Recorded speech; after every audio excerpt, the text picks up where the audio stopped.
though, but it gets the job done. It looks like we are live. Oh, this one is going to be so much fun. Last week, we talked with Pooch from Repcord all about starting a business and all the mistakes that people make and how potentially not to make them or heavily make them. Because we rabbit holed a lot. But this week, we've got Sarah Goehrke from NEXA3D and many other things. You have a resume that must be rolled up, right? You just kind of roll it out on the table when it's time. Basically, like you might have yours on a piece of paper, like back front stapled. I just use a scroll at this point. That, you know, that's always been a life goal, to have something that I can roll out on a scroll, right? Because it feels regal enough. But I mean, pro tip: use it for your grocery list. Impractical, maybe. Super fun, yeah. If this isn't already a 3D print that exists, I think I know what I'm going to be spending the rest of the afternoon designing. Most likely pretty poorly, but I'm going to try it. Please do it. Please do it. A rollable grocery list. This needs to happen. If anyone in the chat knows how to do 3D modeling, which means you probably know how to do it better than me personally, get on that and we will absolutely shout you out in the video. But anyways, too much about me. Sarah, do you know when I say give us the Backstreet Boys what I'm asking? They're like that Backstreet Boys is my jam, but you want it large larger than life? life? Where are you from? The what you did, and as long as you love me. All right. I don't know. I could do a lot more Spice Girls. We could say but well, this is true. That is what I want. What I really, really want. It's true. All right, I'm here for our musical review. So thank you for having me today. And also it's Grant's birthday. So thanks for having me here on your birthday. I'm outing you immediately. Right in the beginning, you have to out me that we're doing this on my birthday. I feel like everyone needs to know that he just got a grandma call with the birthday song. Like I did. 5 minutes before going live. So this is true. Yes, it did. We need to all do a rousing happy birthday. And I'm going to go ahead and not have any videos of me singing anything at all on YouTube. So Same. I'll leave that for other people. Oh, but there are videos of me singing things, and it's very poor, but there are videos of me singing things on YouTube right now. Everyone, get your Google ready. They're literally hidden in our videos. we hide them in the videos. So there's just like a tiny Grant in the corner singing. Anyway, congratulations on a new personal best for trips around the sun. Yeah, high score. What up? Keep beating that though. Yeah. So good job. So hi, thank you for having me. I am Sarah Goehrke and I do stuff and I try to do it well and I definitely do it loudly and I make sure that I do it with awesome people. I heard way back when that you should never be the smartest person in the room. And the thing I love about everything I do is literally never had that problem. I love working with brilliant minds. And you find a lot of that in 3D printing. So really lucked out there, kicking people. And I do everything I can to, just Will Smith everyone and just be like, look at the thing. Look at these brilliant things. I hope my girlfriend is watching. Normally she watches the podcast and she does that often. She calls it Will Smithing. And when we first met, I'm like, why are you doing this? She says, I'm Will Smithing. I said, I don't know what this is. And so I because I'm a business owner, I live under a rock. My life extends solely to the limits of where 3D printing takes me. So I know the rock memes, but I don't know why it started. Well, to be fair, like we really connected for this chat on Twitter. And I don't know if you know or not, but Twitter is like part of the internet.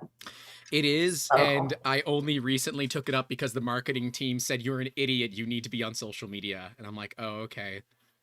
I'm a 32-year-old that hates social media. What you're saying is the marketing team was Will Smithing social media at you. Ooh, anyway, really? Just doing a big ta-da kind of moment with all of this. And that's what I like about what I do, because I get to have all of these big ta-da moments with brilliant people making brilliant things happening with ace technology. Can you talk about your background and kind of, what your story looks like that got you to where you are? So it's a very natural and linear progression. Like, it's just really obvious if you look at it. I did everything exactly right and just in the steps you would expect. So I got a liberal arts degree in theater, and now I am, in additive manufacturing. So really, really obvious kind of career path. It makes perfect sense to me. 100% perfect sense. Yeah, definitely planned the entire journey from the start. And now being a little bit less of a but, I do have a degree in theater, and I have a degree in English, and I had a minor in Spanish. That is to say, at the ripe old age of 21, when I graduated with my bachelor's degrees, summa cum laude, might I add. Nice. I had no plan. I had no plan, because what plan could you have? My intention. Anybody ever have a plan? Right? A lot of us just I'm gonna land where I land, and that's just how it's gonna go. Yeah, like, we'll just see. I came from a family of teachers. Like, everyone in my family teaches, right? Or has taught. My mom was an English teacher and then a guidance counselor for 3 decades. My dad was he was an MP in Vietnam and then a police officer. And after he was medically retired, he became the dare officer, so teaching. I had both of my parents in the classroom at different times in my life. That was fun. My older sister taught for a decade plus, everything from middle school to university in South Korea. My 2 elder half-sisters are both tenured professors at well-known universities in Northeast Ohio. One of them developed her own PhD program that she leads now. So I when I went into college, I thought I would teach. My goal going in was to teach high school English and direct the school plays. Because shockingly, with the degrees I earned, I was very involved in the English and theater scenes in my high school. Okay. I acted a lot. I was the editor of our high school creative writing literary magazine. So did that in college, and I got 2 semesters into my education focus, my education degree, got some in-classroom experience, and realized it would be the best interest for our nation's future for me to not be in front of a classroom. So you're welcome, youth of today. I do not have what it takes to be a teacher. They are made of such stronger stuff than I am. It's so true, though. It's amazing, especially, a few decades later now in 2022, what teachers do and deal with and everything on their plates. So I am in awe of teachers, and I could not be one of you. I couldn't do it. So I dropped the education degree, bumped theater up to a second major, would have tripled majored in Spanish, but I wanted to graduate in 4 years and I didn't have time for a semester abroad, so kept that as a minor. So liberal arts degree, theater and English major, Spanish minor, and I graduated in 2007. And I think we all know what happened that December, because it was the recession. Yeah. That's so. I had been intending to go to graduate school in the United Kingdom for my Master's of Theater Direction. I was all set at the University of East Anglia, and loan paperwork, for which I was approved. Like, I had everything in order. They just would not send me one letter that said, "We have approved Sarah Anderson." I was still, maiden name at the time. That just said, "We have approved Sarah for loans." They would not send me that on their letterhead. So I put it off for a year, and then the economy tanked, and I was like, maybe now is not when I need a master's in theater, because maybe I really like eating, like dinner. So instead, I had been temping right out of college in a manufacturing company. So I was the receptionist while their full-time one was out on maternity leave. Okay. And when my grad school needed to be pushed back first, and then eventually, obviously I didn't go. they liked me so much, they made a new job for her when she came back. She went into account management and was thriving there. I went full-time as the receptionist, added a bunch of accounting duties, and it was just thrilling. So what type of manufacturing did the company do? I mean, were they primarily additive? Did they use any additive at all? not at all. No, Not at all. They were basically kind of a small middleman company. It was called Pressure Components Inc. They Okay. bought, sold, and warehoused pressure components. So ball valves, a lot of ball valves, so very many ball valves. Just any kind of components that pressure-based equipment needed. It was not thrilling. No, I don't think I would find a job where you're talking about ball valves all day all that interesting, but I'm sure I could find a way to make it semi not hate myself every day interesting. Yeah, like it was, I mean, the issue I had there, honestly, real talk, was that it was the best temp job I'd ever had. Everyone was awesome. They were really excited I was going to England. My boss had lived in England for a couple of decades, and he was sharing like the best places to go, because I had spent time in central England before, but not, on the East Coast in East Anglia. So it was a good learning experience. But then as soon as I went full time, everything changed, relationships soured, because then I was salary and getting break time became a struggle. And, it's a little bit underpaid, we'll say. Who isn't? So it was a little bit depressing, but I was able to pay rent on my 1-bedroom apartment. And I was out on my own with my cat, just living the dream. Wait, you were only working one job and able to pay for a single bedroom apartment? Now that's the crazy thing these days. Single job. Yeah, times are different. It was a simpler time. Well, it was also, was that still kind of in the middle of nowhere as well? No, I was back home in Cleveland. So I went to school at Muskingum College, Southeast Ohio, super rural. Now Muskingum University. They became a university like 2 years after I graduated. But then I was back home to Cleveland. So I'm on the east side of Cleveland in the suburbs. And yeah, it was actually a really nice apartment. And my cat and I were doing great. And I was at that. So since, we'll just be real here. Since 2004, I worked at a medieval fair because I'm a very cool person. So like the Ren Fair and all that? Yeah. Yeah, we have a big one down here that is very, very popular.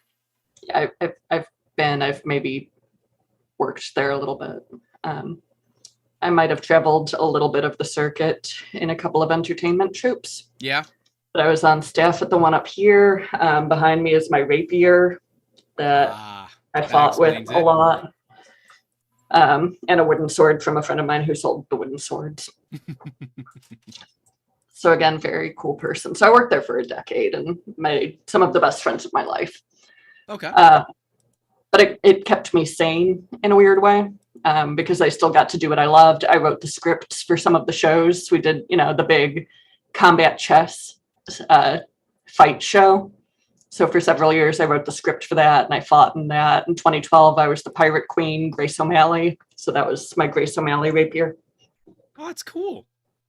Yeah, it was pretty badass. I've never, so I only recently experienced, Ren fairs and all of that, and that's because of the Better Three Quarters. I used to I'm a hermit. I don't leave. And now that I'm injured, I really don't ever leave. But it was a lot of fun the one year that we were able to go. Of course, that was pre all of 2020. But still, it was a lot of fun, and to see people not only get into the character, but I was making heavily at the time, so I looked at it and said, this is proper art and proper making, because a lot of them were so dedicated to the craft where you could easily CNC this, right? It would take like 10 minutes on a CNC and you'd be done. They opted to do it the hard way, which is to do it by hand. Mm-hmm. And yes, that would, of course, it exponentially increase the price. But you weren't at a Ren fair to get a laser engraved cutting board. You were there to get one that was handmade, hand burned. You know, they might have made a custom brand to burn it. And that is, to me, what made it so special. And then, of course, all the live fighting and acting. I knew a lot of the people that did the human chess game, and they took that real seriously. They had full combat. So they did full combat human chess. I'm like, this is... We did stage combat, but I do know a lot of reenactors who, like, we were actors, and I know a lot of reenactors. Like, let's keep those two things really straight. It's fair. Like, It's fair. I included a Jersey Shore joke one year in a script. It was actually the year we did a Romeo and Juliet theme. And how do you put a Jersey Shore script into a Romeo and Juliet theme? I was playing the William Shakespeare character. My character was Wilhelmina Shakes Javelin. Right? No, Wilhelmina Hathaway was my character, and we were using her pen name was Shakes Javelin to write everything. And so after we had this very dramatic fight between Tybalt and Romeo, and there's just Mercutio yelling in the background because things don't need to happen, you know. Right. Exactly right. Someone, you know, we came up to end the show and they said, you know, Wilhelmina, this is such high, you know, what a story, and all of these princes and these houses just coming together for this. And I said, yes, I'm very inspired. I shall write an epic to endure the whims and intricacies of time, and I shall call it The Shores of Jersey. So we were not serious reenactors in any sense of it. We did have really legit costuming. One year I played a baroness and I wore full upholstery fabric.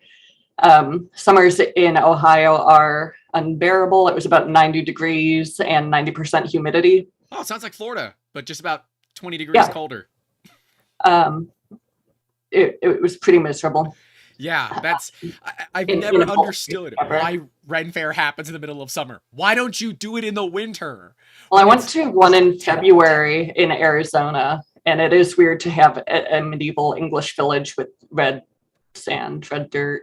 Yeah. So that was a little bit strange. But yeah, anyway, so that's a big part of my background is a decade at the Ren Fair.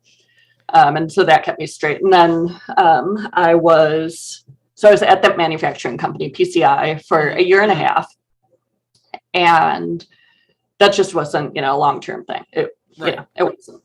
That was not where my career was going. I didn't want to do accounting. I didn't want to do sales. And it was an 8-person company, including the warehouse guys. So not a lot of room for upward mobility there, huh? There was not really even lateral. That's fair. Yeah, that's fair. So, you know, it was a good place to be when I needed it there. I was fortunate to have a job in that economy. So I'm grateful for the experience. I did learn a lot there. I think the most important thing you can do in any position, especially if you don't think it fits your interest, is to just learn more skills. So I learned a lot about accounting. I basically was our accounts receivable department. I also ended up being our Spanish language customer service because no one else in the company spoke any Spanish. And we had 2 customers in Spain. Oh, no. So I was helping out with products that I didn't fully understand, but I learned our software, which was horribly outdated. By the way, it was this ancient software. Do big companies ever have software that's not outdated? That was a tiny company. Tiny companies, but companies that do volume, right? This is consistent, where they, you know what? It's worked this way for 30 years. It's gonna stay this way. Okay. There's that nice, you know, black screen, red and blue text kind of. Yeah, but that, you know, honestly, I understand it. Real world software. it's interesting. It did what we needed. It got the job done. I learned it through and through. I was able to process all of our incoming payments, look up all of the customer info that we needed to do. But I learned a ton about shipping and receiving, learned a ton about logistics, learned about invoicing. Obviously, receptionist duties, how to operate a multi-line telephone and things like that. And just also how to get out of the college mindset and into the office environment where clearly I'm American and living in the US. So it was a casual work environment. And yeah, there was 22-year-old me getting used to saying like, hey, Bob, hey, Rich, when I'm talking to the SVP and the CEO, and like I remember college is a little more rigid. So everyone's professor this or doctor that.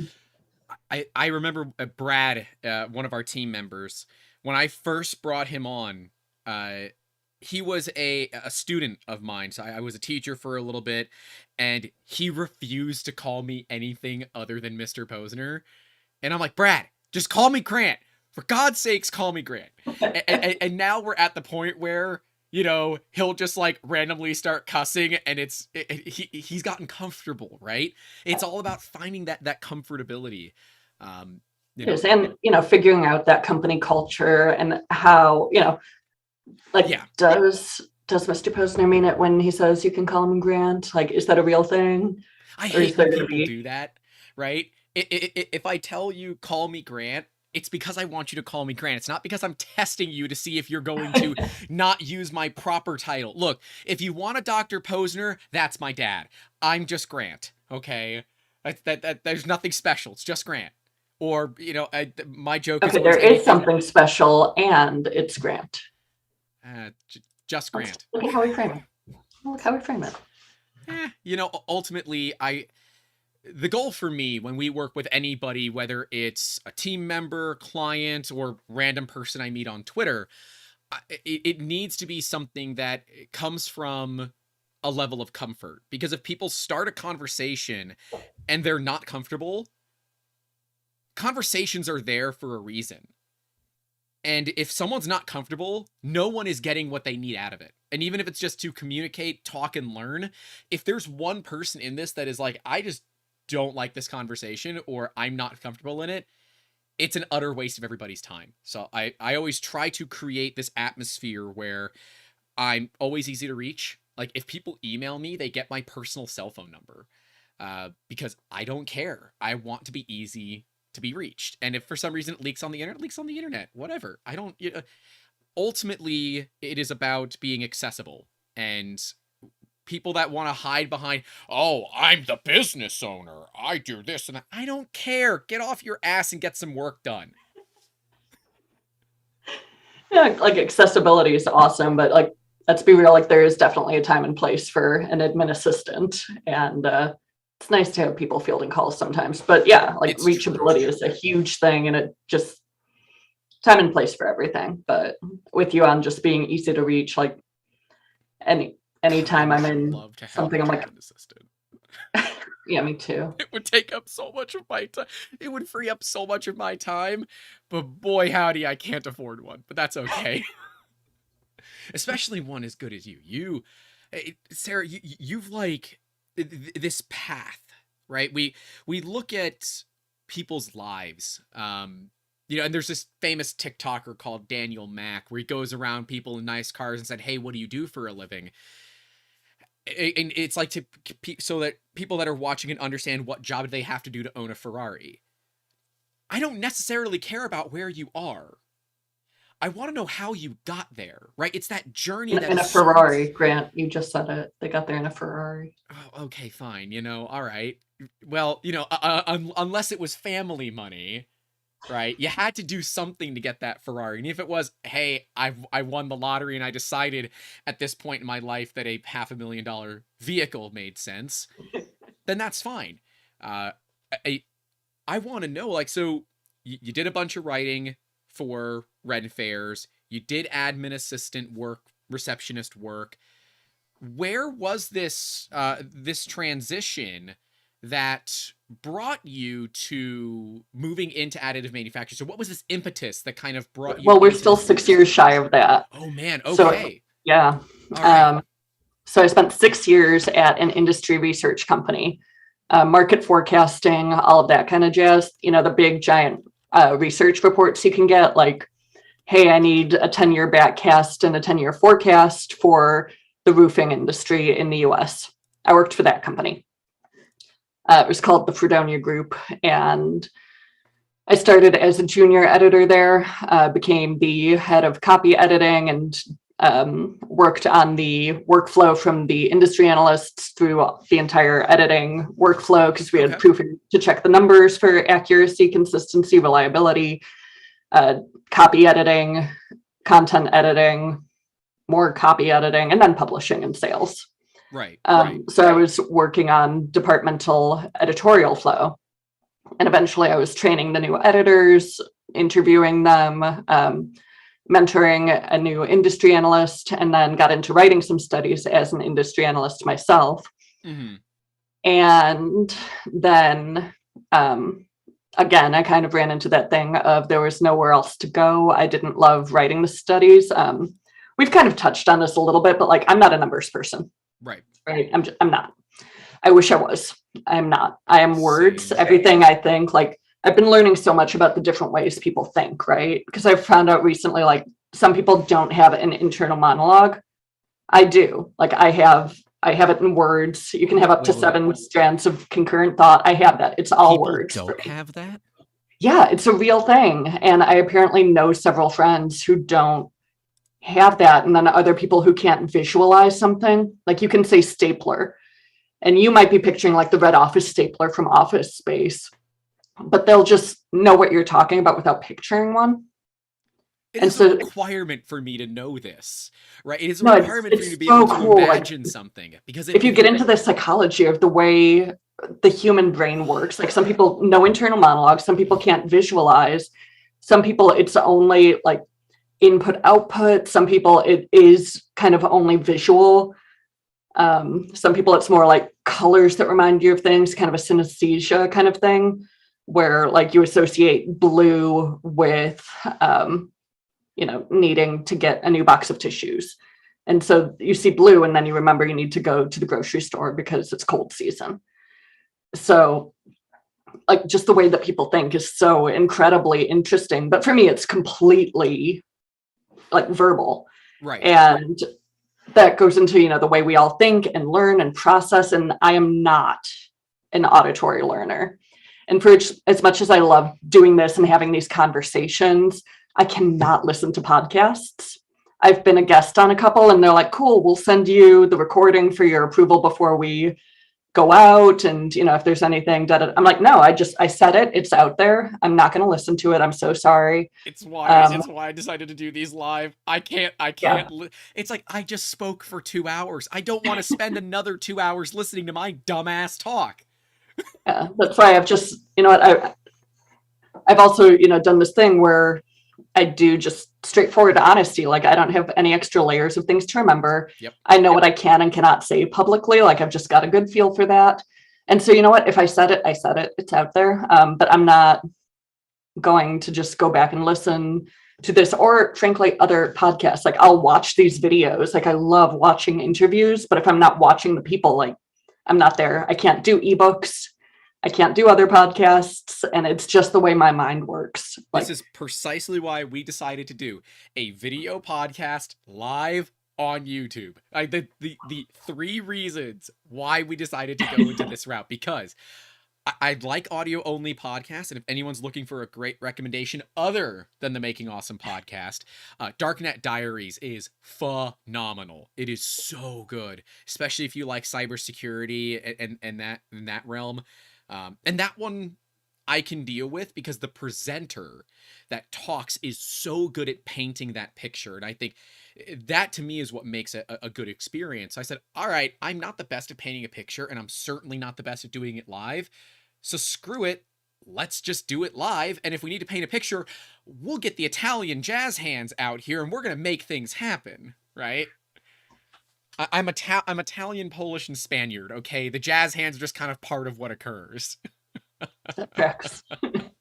Yeah, and I think that's so important, though, understanding how you learn, how you take information in and especially interact with it and, you know, synthesize that into your learning, into your thinking, and just accepting other perspectives. For me, it's reading. Like, it just, I will take in so much more information from an article. And in a conversation, like, I have to take notes. Like, if I don't, and I talk to so many people every day, if I don't take notes, like, it's gone. I've got 2 whiteboards right down here. Yep. Because we're in my office right now, so this is where I work every day. So I've got my 2 whiteboards right here. I've got my Google Docs on the computer. Same. And, you know, 90% of calls I'm on, I'm taking notes because I need to. And that's how I think. And there are studies, you know, that handwriting or taking notes on a computer now, like, it can increase your retention up to 90%. And I believe that so much. Handwriting especially is where you get into that 90% kind of figure. But that's why I firmly believe that 2 monitors are the bare minimum to get work done. My other one's right there. Yeah, like, if I could put 4 or even 6, I'd be so much happier. I don't have the space for it. Not yet. I mean, you could build them up. Like, my second one, my little laptop's on this really rad little riser. I could totally fit another computer under it. I could, except all the studio lights are right here. So if I put my hands close to it, you'll see there's lighting in front of me. So if I do that, it covers the lighting. Well, it doesn't have to. Like, my ring light's adjustable. It can be so tall. Hey, buddy. I use, so the shelving behind me, the industrial shelves, it is also my desk. So there is a shelf above me. So I can only actually go up so high. The lights. Well, I'm trying to help Grant. So, yeah. Look, one day when I can get a bigger office with more machines and doing stuff, I will have a dedicated desk, and that's not an industrial shelf, but it will probably never hold as much weight as this thing can. So there, yeah, you know, you work with what you got. I like what I have. Then, you know, understanding how you work, I think, you know, plays into all of this too, because, like, I used to work off one monitor. Now I'm like, no, I need my 2. I got to go back and forth to all these things.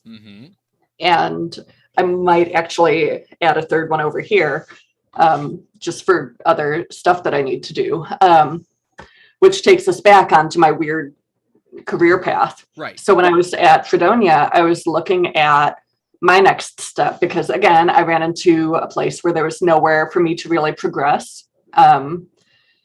It was also a relatively small company, and for where I would have liked to grow, there was not going to be an opening anytime soon because someone had that job. Right. And I didn't want to hang out and wait for him to retire because he was great at it. And that's fair. I didn't need to sit there like gunning for his job and waiting for it, you know? Right. So I started looking at so many options. I was actually in stenography school for about a year. Really? I went to night school to become a court reporter. There's good money in that industry. Yes, which is part of why I went into it. My dream job at the time was to become a closed captioner, work from home and caption Netflix shows. Because someone does that, like a person does that. And closed captioning is a work from home business, and you can learn stenography, type 225 words a minute. I did drop out before I finished my program because my life was a mess at that point. I went through a divorce at that time. I was leaving my job. The Ren Fair stuff was falling apart because of politics, because those are everywhere. Something had to give. It was court reporting school because I wasn't passionate about it. So my last test, I could type 180 words in steno. And it's such a cool language. Like, it's literally learning another language. But yeah, didn't end up going that way. So I was applying for other jobs. I actually got hired as a freelancer for a book company, a book publisher. Really? And the part that I don't usually shout from the mountains, but we're all friends here. It was the company that actually led the charge in the popularity of the ebook. This company was the single reason why ebooks became a big thing. Did they wait? A publishing company wanted ebooks. This company was the one that spearheaded ebooks back in the day. Before ebooks were a thing, this company made ebooks become a thing. Okay, I guess I'm failing to understand how that would be beneficial for a publishing company. I guess it's because they don't have to It make was the another way to books. publish and get people to buy them. And Ah, this is like years ago. This is like, look a decade back. Like ebooks are everywhere right now. This is before the Kindle. This is before any of that took off. There weren't ebooks. There were physical books, and that's it. okay, okay. And do you know why, Grant? Do you know why people wanted ebooks? They were tired of carrying around 10,000 books on their backs. They just wanted to carry it in the palm of their hands. That's what they'd like you to think. You It's know, because they didn't want you to know they were reading dirty books. ah, Yes, that's right. I took a freelance job editing dirty books, romance novels. yes, those are called romance novels, madam. They are. So the company was called Alora's Cave, and I was a freelance developmental content editor at Alora's Cave. And I had honestly never read this genre of book before, but now I was being paid several $100s per to fix them. So, all right. And as a Like I'm an editor by trade, and if I could fix fiction, like I'm the person, like I shop a lot at secondhand bookstores. My preferred genres are fantasy, sci-fi, that kind of thing. Like huge Lord of the Rings fan. you fit well into this industry for sure. Yeah. Yep. Huge Peter S. Beagle fan. All of these things. So I'd love to go to secondhand bookstores and just buy fantasy books from like the 80s. Mm-hmm. But it got to the point I honestly keep in mind I was raised by a former English teacher, and keep in mind I'm an embarrassment of a human being. I read them with a pen because it made me feel better to fix them as I went, because some of the editing was so bad it was unreadable. You would So I edit, just you sit would there edit like the books to make it better. Yeah. Beautiful. Love it. I would just sit there like this instance of it should not have an apostrophe, so I would just cross it out. And it's not like I ever reread these books, but I needed to do it because of who I am as a person. Would you then put them back into the secondhand bookstore No, rotation I so just the next they're person they're could just get like it still right? on my shelf. Okay. Some of them probably have found their way into free little libraries around town, but Those are the mostly they're best. still. I love They're those. just the I really best. do. And they're always so cute. They always You look know, like little homes and they're full of books. And I love them. and I've There are found some amazing books there, and I've put out some of my own in place of those. When my son was starting on solid foods, I actually found a really great like toddler meals cookbook on that, and we still look at that, and he loves looking through it now for recipes, and he's like, eh. So we're just like, I guess we're making that, and that was from a free little library. That's So exactly love what it. I do with Amber, where she's like, all right, well, what do you want to do for dinner? I'm like, eh. Solid. So you and my 2-year-old have a lot in common. I find myself having a lot in common with 2-year-olds. These days, I want everything to work and I don't want to put any effort into it. Just the basic stuff. And yet I find myself needing to put in so much effort. I respect that. So anyway, I took this freelance job with this publishing house because I was also like, maybe I can get into book editing, Right. Yeah. So editor by trade, always fix things. At Fredonia, then I was doing it professionally for these industry studies that were 300 to 1,000 pages, mostly around the 400 to 500 page, like in Word, like 400 pages from Word studies. Yeah. So I would just sit there and, fix those all day. But I started after that applying everywhere. Like, let me tell you, when I was looking for a new job, everywhere. And Okay. I'm thankful I stayed at that job as long as I did, because that's where I met my correct husband. So that was kind of nice. He started in the cube, diagonal from me. And I make a lot of decisions by proximity. So it's just like, you know what? Going through a bad divorce, life sucks, gonna move. Oh no, just kidding, new guy. I'm gonna start a life with him. And it turns out sometimes soulmates are just that easy to find. Not usually. Went through a lot of shows to get there, but when it's right, I didn't tell you, it's this is shocking. like no holds barred. If you want to start dropping F-bombs, you can. It doesn't matter. We're more than 30 seconds deep, so YouTube doesn't even check this. So like, no holds barred. But I know, of course, you are also semi-representing companies, so you know. I'll say So there's shit a lot for of you. shiz. No,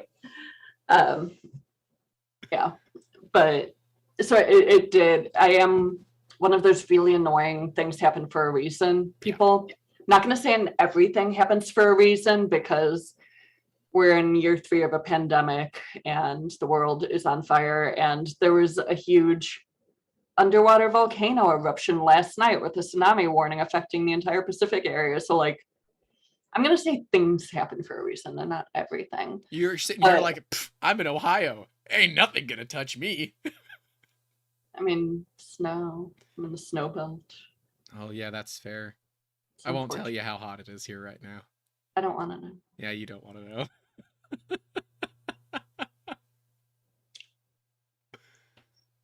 Downer, Grant. Sorry. I'm sorry.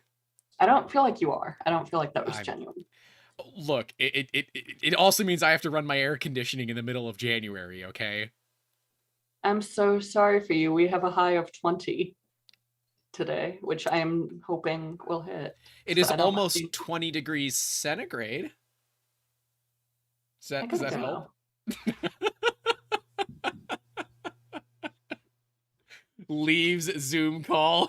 So we're doing one on our own now, all about it. So I was looking for a new job. Yes. It took some time to find one. I almost worked at a daycare where they recognized that I had young nieces who I had experience, you know, being in the same room as, which in this country makes you qualified as a child care provider. I don't want to get into that subject. That's a dark subject. Oh yeah, and then they were like, okay, so we can offer you lead teacher salary. Do you want to know what it was? The lead teacher pay? I know it's not great. I'm guessing I would say lead teacher. It was hourly. Say it hourly. Okay, hourly. I'm gonna go with $13 an hour. You are $3 high, sir. What year was this? This would be 2013. Yeah, it's not that long ago. And I confirmed that actually with a friend of mine who had gone to college with, one of my sorority sisters, lives in the area, had her kids in daycare, and she worked in a daycare. And she was actually in the process of at the time of this conversation, she was quitting because she said her salary at the daycare where her kids attended canceled out the daycare fees. So she was quitting to become a stay-at-home mom, because if there was no net gain at all, and her own children were in the daycare while she was working, she was just going to work at home and with them and just stay at home with them and be their full-time mom, you know, their full-time caretaker, their full-time childcare, while her husband remained the breadwinner. So childcare in this country is a genuine mess. And with no childcare experience other than I have nieces and a nephew, right. I was offered the lead teacher salary, not lead teacher position. So like, I guess we'll be happy to know I would not have been in charge of any of the classrooms. I did not take that job. They told me they were not surprised and wish me luck. When from there, says they're not surprised that you turned down a job, maybe they should reevaluate what's going on. Like, I'm not surprised when we have people get poached and they're poached for like double what I'm paying them and they're leaving. I'm like, dude, I'd be leaving. If someone offered me that kind of money, I'd be leaving too. Like, I don't blame you at all. Let me know if I can help you in the future. Yeah. But like, if you're paying so low that even they say, we don't blame you, we've got a problem. And they knew that. They were so apologetic. They were so kind about it. And they just were hamstrung. There was nothing they could do. They knew that was the best offer they could give me. And at that point in my career, let's just say I wasn't hard to hire. We've all been there. We've all been there, right? You got bills to pay. It doesn't matter, right? If the money is there, I don't care, and it's gonna happen. Yeah, and it wasn't, and I I was not hard to hire at that Mhm. point. I was looking for a job in the like mid 30s range as a salary. Like Yeah. that was not pie in the sky. That was not um, the millennial entitlement we hear so much about. That was like, I want a living wage, and this is what I think that is. Yeah. Don't get me wrong. I would love to make a My quarter life, of a like, million dollars a year, but it's not going to yeah, happen. that'd be kicking. Yeah. That'd be kicking. I was like, if you want to pay me $250,000, like, I will take that. Like, what are we doing? But that's not what it was. It was like, I'm looking for a salary, like, in frankly, at that point, like the mid to low 30s. Yeah. It was not a big ask. I don't think so. But it was. Like, also it was, because the job market was still pretty crap at the point. So anyway, from there, I interviewed at a marketing company for flooring, I think. Almost got hired at a restaurant holding company where I would have edited menus and helped out with whatever needs the pretty high-end restaurants in their portfolio needed. And that was the best rejection I ever got. It came with a $100 gift card to one of the best restaurants in Cleveland. Hell yeah. Dude, it Okay, was now so that's good. It was so good. And that's they didn't pretty hire cool. me because I had ambitions of moving up. It was an administrative assistant position, which was a real catch-all for the company. And they were one of those like we're a family companies. So they were proud of but sad about the fact their current admin assistant was leaving to pursue a master's degree, and she was going to Columbus to study graphic design. Mm-hmm. And they're like, we're proud of her. We're excited for her. She learned that she has a passion for graphic design because she worked here and started designing the menus for companies, for restaurants. But, you know, we really feel like we're losing her. Like, we can't believe she would leave us. And I was like, well, she learned what she wants to do, and she's pursuing a new career that it sounds like she'll be great at. And they were like, yeah, but we just really don't want her to leave. So when in my final interview, after they had talked to my references, after they had talked salary, after they had talked benefits, the owner came and talked to me, and he was like, why are you leaving your current job? And I told him I was, you know, I didn't have anywhere to move. Like there was nowhere for me to move forward in my career at that company. And that's what cost me that job. Because they didn't want someone ambitious to the point of wanting to move out of that position. They wanted someone to stay in that position forever. And at that point, I was still, you know, in my mid 20s and like building a career, building a life, Right. doing all of these things and moving forward. And didn't have a kid, I think I was living with Paul by then, but I was still legally single at that point. Again, following, again, divorce, not a Right. super great time in anyone's life, but No. there we are. So I was building a lot up, and I was used to being very self-reliant, and I wanted to be that and, use what I had to put forward anything that I could. Right. And just help, just like be part of something, have something to do, add to a team, contribute, and also have a career, like do something fulfilling with my time. And like, is a restaurant holding company that fulfilling? Maybe. People love to eat. I like eating. Like, I like eating. And again, like that rejection came with that gift card, and it got us a seat at one of the best restaurants in Cleveland. And that is one of the best meals I've ever had. And to this day, the single best dirty martini I've ever had. And dirty martini is my drink. Grey Goose, dirty, extra blue cheese olives. That's my drink. You Or did would work for a romantic novel company, so yeah, a dirty martini makes sense. Yeah. Oh no, I drink like a 90-year-old man. Let's be very upfront. Like super dirty martini, a lot of bourbon, Manhattans, old fashions. But I have noticed a martini, trend that the people that I talk to in the 3D printing industry that drink, it's bourbon. It's always bourbon. there's still a good bourbon in this world. That's what I'm told. I don't drink a whole lot. I'm weird. I have no social life. I like Weird. Like well, you do, okay. man. For a millennial, I don't use social media. I don't go out. I'm that home hermit. But I it's mean, funny. at this point, you're also describing my husband. So, Okay, that's fair. like, I balked at a first date because he wasn't on social media. And I was like, how do I stalk this guy? I can't, like, is he for real? Like, he's still not on social media, any of it. He's on LinkedIn. Yeah, That's it. I had to be on LinkedIn. I think I made my Facebook profile in 2010, and I don't think I've updated it since 2016. I've been on Facebook since the point my college was allowed to, because it was such a small college. And at that point, it was still all universities. Yep.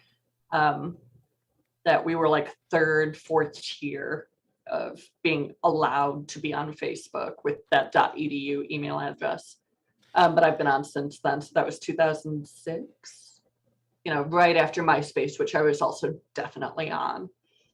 I mean, that's how most of us learned how to do basic HTML coding. I'm just going to put that Yes. out there. I learned that on Zanga. Okay, yeah, that's fair too. But if You you know a remember Zanga? millennial that knows HTML, chances are it's either Zanga or MySpace that got them started. It was Zanga, Angel Fire, and Xpages. Xpages was my first intro to HTML when I was. You were really all over the board, weren't you? I'm really cool. I see. I dig it. I dig it. And when you got up earlier, this was before we were live. I thought I saw a golden record behind you. It has happened once. No, it's not. It's a spool of filament. It's a spool of filament. And I'm like, oh, that's a Prusa Mini. Okay. That is a Prusa Mini. That is Matter Hacker's quantum filament. So if it were facing the other side, you'd see the pink side of it. I haven't brought myself to buy it yet.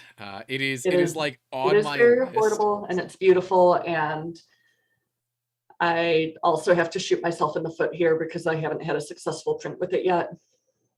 I've had a lot of failures, and not on my printer, not on the filament, and I just haven't spent enough time with it. But I've got a box of failed prints right now, so we're going to go ahead and not go into that because it'll knock against me, and that filament and that system, like, incredible. Me. I mean, I'm going to key into something. There was a print running behind me right here when we started. You see how it's now stopped? I do see that. I printed the wrong file, and I'm like, why is this going a lot slower than it should? It's actually printing the red part that's sitting over there. I already printed that. I don't need another one. That's the Peacemaker from Wexter, and I was supposed to be doing the base. I started it from Octoprint right before we went live, and I checked the camera to make sure it looked, and I'm like, oh crap, it's doing the body again. So I killed it from Octoprint, and I moved it out of the way while we were talking. I'm like, oh, okay. I feel a little bit better, because, like, here's my box of failed prints. Oh, that's not that bad. It's not, but I'm really impatient, so that's like a day over the Christmas holiday. Oh, are you running your mini at stock speeds? Those are rookie numbers. You got to pump those numbers up. You know what's great? I've got a little dragon on my desk. Isn't he cute? We will get that mini running well. As soon as this is done, if you want help on the mini, I'm happy to help. This is Darby, apparently. I've learned from its tag. He sits on my desk, and my son steals him every time he comes to my office. A distraction. So from Fredonia, I was doing all of these interviews, and I was talking to this restaurant holding company, Amazing Dirty Martini. And if you don't like bourbon, more power to you. I do. Most people don't. One of my best girlfriends drinks the girliest, sweetest drinks in the universe, and I still love to hang out with her.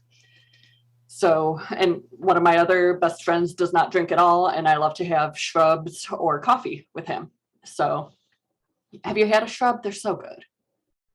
I thought that was like an offhanded thing calling marijuana something, but apparently it's not. No, it's drinks. So it's a like vinegar drink base that you can either drink as kind of its own soda. You can pour club soda into it, or you can add gin or vodka or something else alcoholic to it. But it traces back to like colonial times in the US. So I'll there's a have very to look American into it. drink. It They're is my really go-to good. drink. And we occasionally do like sober October, that kind of thing, or just try to make, healthy life choices. So we What found are some really good those? shrub suppliers. And if you go to a good like craft bar near you, if they have a good bartender, they might have shrubs. You said good craft bar near me. I don't live near craft bars. I'm like an hour and a half from a decent craft bar. So if you happen to be a different place, anyway, Next time I'm super in duper St. good. Petersburg, I'll try one because that's where all the fancy craft bars are. Oh, bless your heart. There Okay, is in like our Florida. favorite, huh? In Florida, because you just go where the hipsters are. That's where you find the fancy craft Oh, bars. I've been for the there. I've been hipsters. there. Oh, they have crappy drinks apparently then. My best girlfriend lives in St. Cloud. I've done a lot of Florida, I'm and sorry. I know where the good whiskey bars are at this point.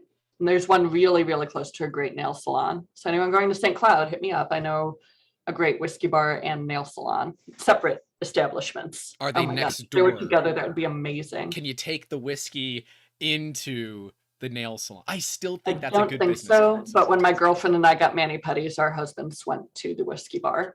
And then she and I got salty because they were done by the time we were done. And we're like, we wanted to go to the whiskey bar. That was also in the before times. But anyway, like back to the shrubs, our favorite really nice restaurant around us where we go for anniversaries and everything. When I was pregnant, they would do shrubs for us. So I could still go to my favorite place and have schmancy drinks that were prego friendly or just Right. generally non-alcoholic friendly. So shrubs, they're really, really good if you get a good one. I don't like vinegar, and some of them you can taste the vinegar base a little too much. Yeah, I was But gonna say vinegar is not. When no, I but you look can at things that do I like would a like mint to with drink, vinegar is not anywhere near the top of that list. Water, however, is basically at the top of that list. I mean, a very solid choice. Yeah, yeah, But it is a basic life requirement these I days. do recommend shrubs. If you look into them, I can. Siren Shrubs is the one we got the last shipment from, and they were really good. We tried two kinds of theirs, and they ship in cans. Okay, good to know. So super good. And we're not even like to 3D printing yet. And we're an hour in. So I didn't get the job at the restaurant company. I didn't get the job at the marketing company. I was throwing resumes everywhere. I had dozens of resumes out because at this point it's 2014. The job market was crap. I think we Right. can all agree at that point. And I was just applying anywhere, I was like, I just want to find somewhere that's good for me, somewhere that's a good cultural fit, somewhere where I can use the skills I have, feel engaged with my work. Yep. Or like find a day job that's like strictly day job where I can totally disengage at 5 o'clock, not care, edit books in my free time, and just focus on real life. So it's like I need to be either super engaged or just make a paycheck. And so those are the kinds of jobs I was applying to, you know? Yeah. Let's be real, theater and English, not the most marketable degrees. They're so versatile, and like bigger companies, especially that have like screening processes for resumes that come in, they don't really look at soft skills, or adaptability, trainability, learning how it is to work with somebody. That's the spirit. If you are a company and you weed people out because of a skill on their resume and you don't interview them first, because it takes you 2 minutes to figure out if they're just shotgun applying to people, shame on you. I have hired some of the best staff ever from their resumes would completely and utterly say that they are not a fit for us. But they gave it a shot, and I gave him a shot, and they turned out to be so amazing. Give soft skills. You can teach any freaking hard skill in the world, period. Any hard skill. You can't really teach soft skills. You can't teach the give a damn training. That's an upcoming topic of like how to hire correctly. It is because so many businesses make this mistake, and they hire people with like, oh, all the big degrees. Who gives a shit? Find someone that fits the role. They don't need to have 30 years of college to be working an entry-level job. Stop it. All right, I'm off my soapbox. It just pisses me off so much. No, I'm with you. Like, I don't know. I always think it's worth the conversation because then we come into how I meandered into 3D printing. Right. So I'm dropping a dozen resumes a day, right? And out of all connections, and this is the part of the story I usually leave out, but I'm connected on Instagram to my husband's college friend who was his, like, not one that got away, but also not. So like someone who had a past with my husband, and we all have those people, but like she and I are connected on Instagram of all places. And she had shared this listserv at some point, which I loved. So I'm just going to drop it here. It was called Write Jobs, or WRITE jobs, Okay. .org maybe. But it was a listserv that collated writing and editing remote job opportunities. And here's what I think you'll dig specifically, Grant. What got me into 3D printing was the Craigslist ad from Florida. Could anything sound less legitimate? My first job, like my first real job out of college, was from a Craigslist ad. Yep. Yeah, but you're at least like from Florida. I am from Florida, yeah. And it was a sales job. I'm not from Florida even a little bit. I'm from Cleveland, and so you took a remote job writing for a 3D printing company in Florida via Craigslist. The ad was for a remote editor and writer for a fast-growing tech news site. Okay. And that is how the ad was positioned. Yep.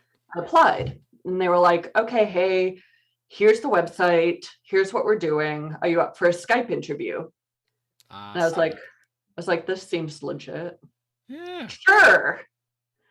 So I hooked up with them on Skype. It was my first remote job interview, because like my book editing job was remote, but I think it was like phone interviews and stuff. So this is my first, like, okay, this is a Skype interview. Here, we'll do see it. Me. So I had like, I did the like nice shirt, like I did my hair. I was like very professional from the waist up, and like, all right, we're going to talk now.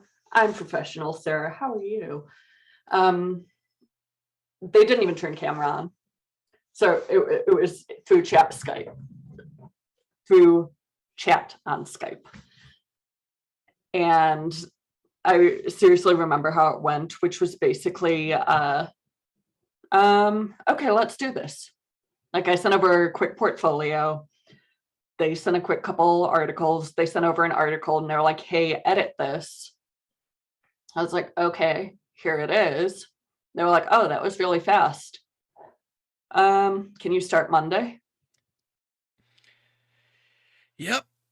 That's how my Craigslist job went, kind of too. Oh, I did. I pushed it back like a week so I could do some notice for my current job. Yeah, the right thing to do, people. And I worked with them to do that. So I did 1 week in office. Second week I did remote from the other job, told them I was available for anything they needed, but I was starting at this date. So I kept up with my final projects, offloaded everything and trained everybody else who needed it in that office and pieced out. And so I have worked remotely since October 2014. So I was on this home office deal like before it was cool. Now, are you able to share what company that was? I'm pretty certain I know who it is. Everybody knows who it was. It was 3dprint.com. Yeah, it's 3dprint.com. They were based out of Miami, right? Started it. They were out of Cape Coral. Cape Coral. Yeah. So they're out of Cape Coral, Florida, and I was the second full-time employee. They had a full-time writer, and they were publishing 24 plus articles daily at that time. Yeah, you as someone that is building a YouTube channel, you got to front load that content. We were doing videos 7 days a week at one point. And let me tell you, that is very difficult. I can't imagine editing 24 articles a day. I'm just going to take giant sips of my coffee at this point. Yeah, that bad. Also, it's really cold by now, so I'm just gonna. An ember mug. Get an ember mug. I've got my Yeti for my water. But an ember mug has a heater in it. Well, Starbucks just gave me that one, and also this one. They're also like $100 coffee mug, but you know, great holiday gifts, by the way. Everyone that I gave them to love them. I'm just saying, like, I don't want to make this awkward, but I didn't see one come in from you, Grant. Yeah, because I don't blow $100 on random people. It's just for family. Thought we had something special. Well, it was a tough year. I'm sorry. So I started at 3dprint.com in October 2014, and I just started editing articles and writing some when we had a little bit of a lull where there was enough time. Right. And it turns out you learn a lot about an industry when all you do is deep dive editing and writing articles about a single topic. And the most important part of editing that I do is fact checking. So yes. I will not let anything go out if I can't verify it.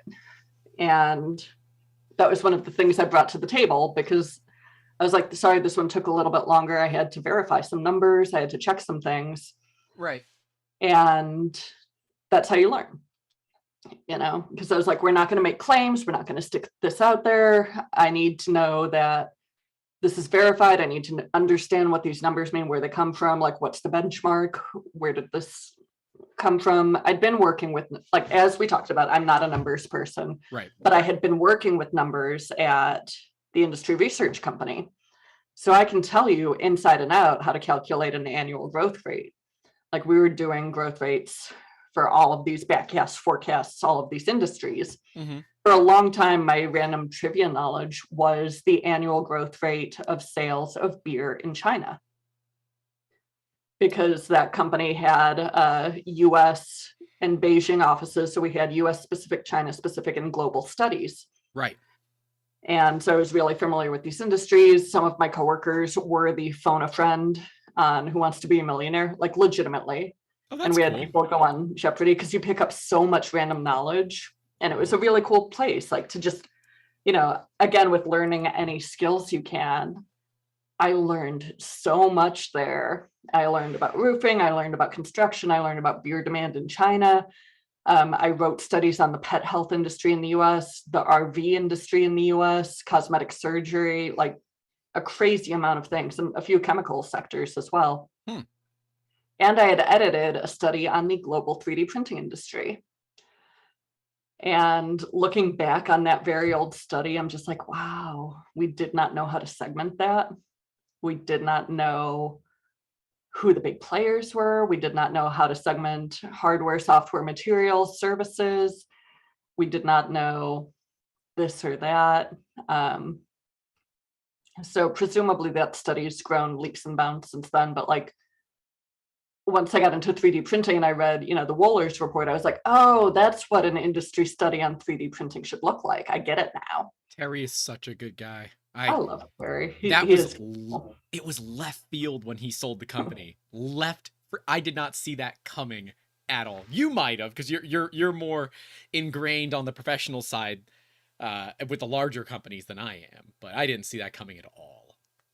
I'm going to no comment there. Yeah, that's fair. But it's such a great fit for Terry and such a win for the ASTM team, and they're great teams, work so well together.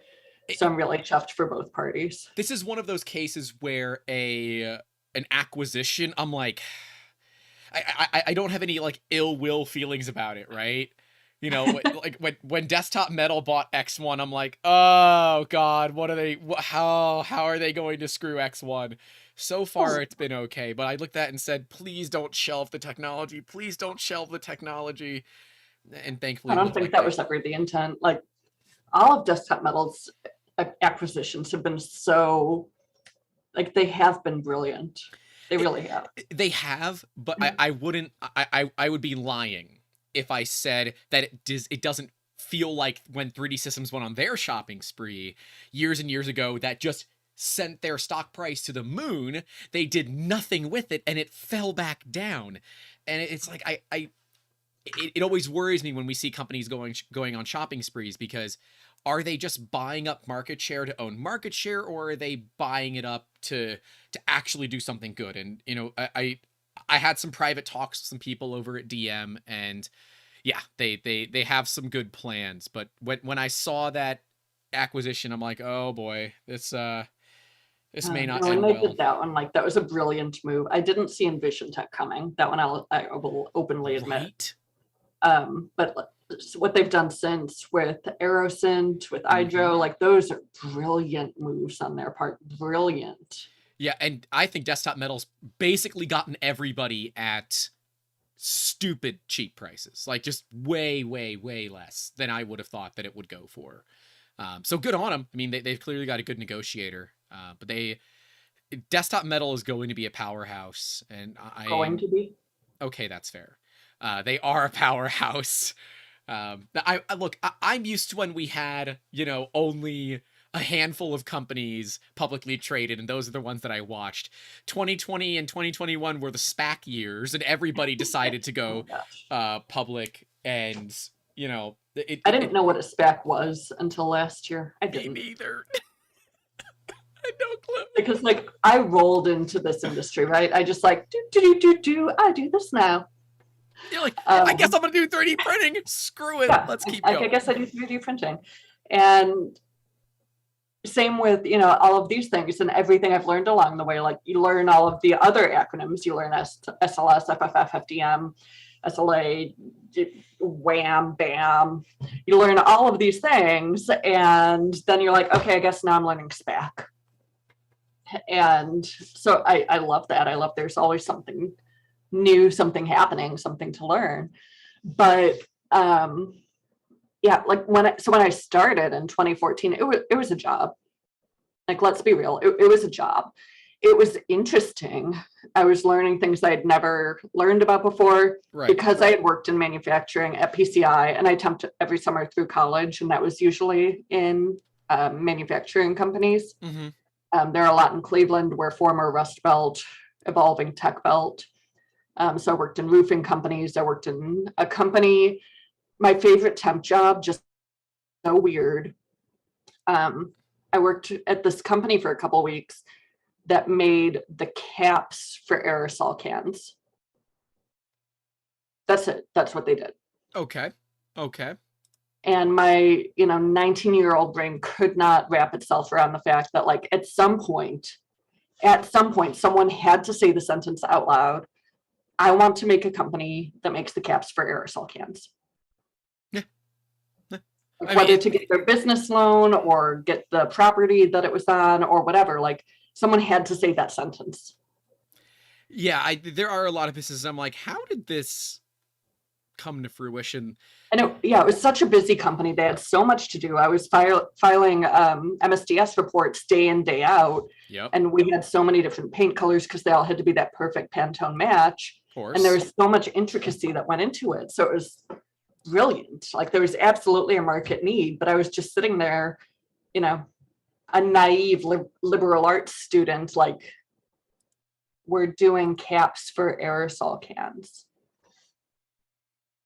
Hey, look, I've been in this position too, where it's like, if it pays the bills and I can be somewhat comfortable at the same time, then, I can be looking on the 5 to 8, and the 8 to 5, I do something else, right?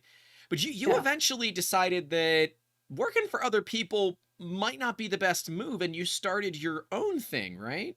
So I did. So it started as just a job. It turned into a career as soon as I started traveling. Okay. Which was a little under a year after when I'd started Brian and Ed's site, and I stepped up and became the editor-in-chief. Right. And then I was the head of content. I was in charge of everything editorial, everything that went out on the site, and started going to trade shows. And my first one was in Clara, October 2015. November 2015. And I fell in love. Like, I'd been doing it for a year, but that's when I fell in love. And I was like, oh, this is not a job. This is a career. And I had that beautiful moment of like Yep. talking to the people who do, talking to the people who make, talking to the people who design these things, who use these things, who benefited, who had wounds healed because of patient-specific 3D printed apparatus, you know, who were impacting lives, who were lightweighting, who were making things more sustainable, who were actually changing small bits of the world. Right. People that are, you know, doing things other than making benchies constantly. And it mattered. It mattered so much. Although on the benchy count, my first TCT shows when I met Daniel Noray, and he designed the benchy. Yes. So I had an awesome sit down with Daniel, and I was like, why is it a boat? And he just told me the whole story of the benchy, and it was still, like, to this day, it's one of my favorite interviews. And we're in touch, you know, now, like, we're Facebook friends. Like, I get to sit back, like, I'm Facebook friends with Daniel Noray and Yannick Kitanen and Nora Torre and like amazing people in this industry. Not like Twitter, not LinkedIn, where I'm connected with everyone I possibly can be, but like my Facebook, where I share pictures of my child. Like, I get to see pictures out Daniel Noray's kitchen window. He saw the Northern Lights. Like yesterday, he had this gorgeous photo series of the Northern Lights. I'm like, you know what? I can see out my kitchen window right now, just like wintry woods. It's beautiful, but it's the winter, so they're pretty dead. And like sometimes we get deer. Thrilling. Lots of construction. There are 10,000 homes going up around a 5-mile radius of my house right now. So many. Does that mean you're getting like stoplights?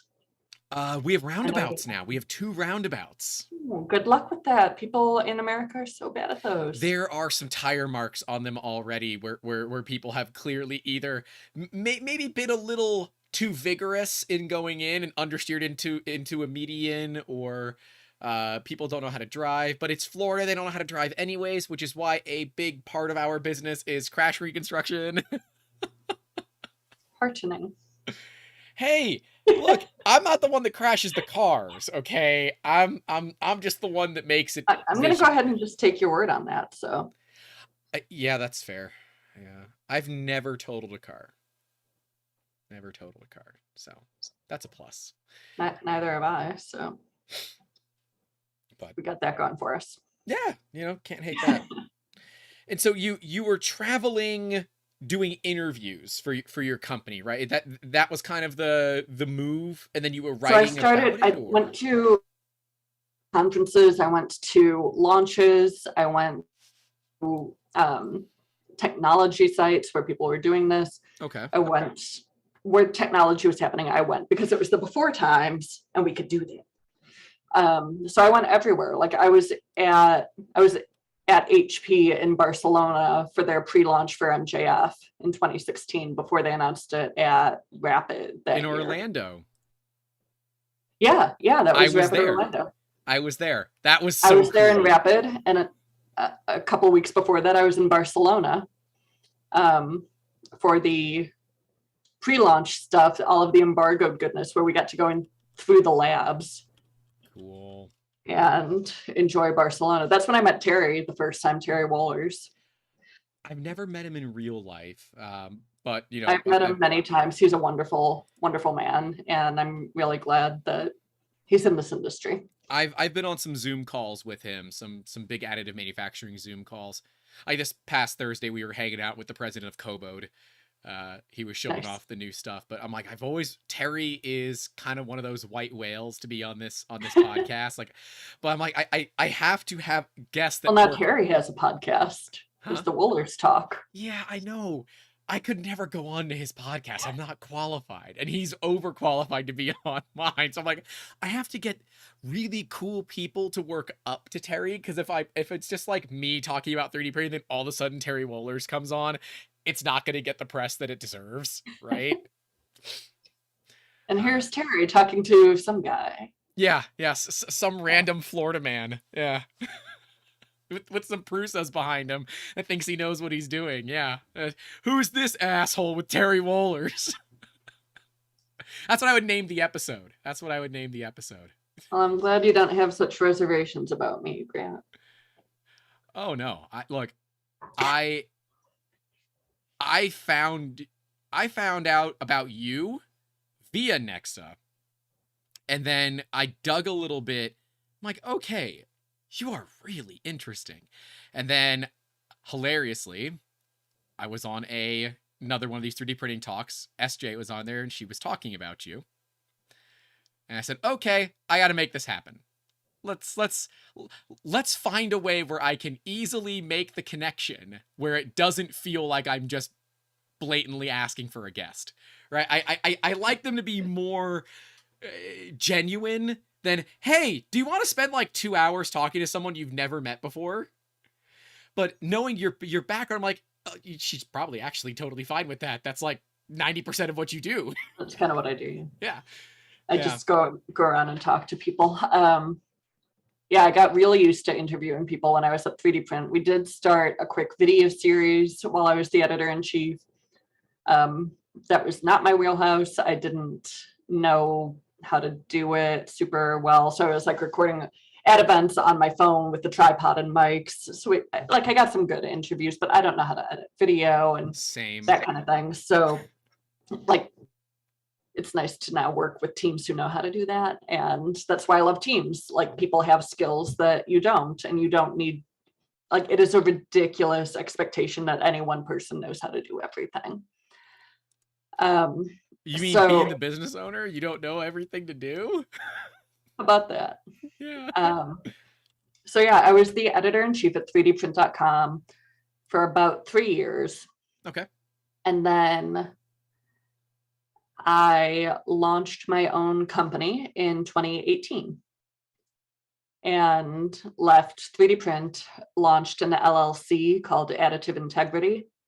And it was an editorial services company. Still is, actually, it's still running. But now the editorial services are not open. It's only open for webinar moderating and that kind of thing, speaking engagements.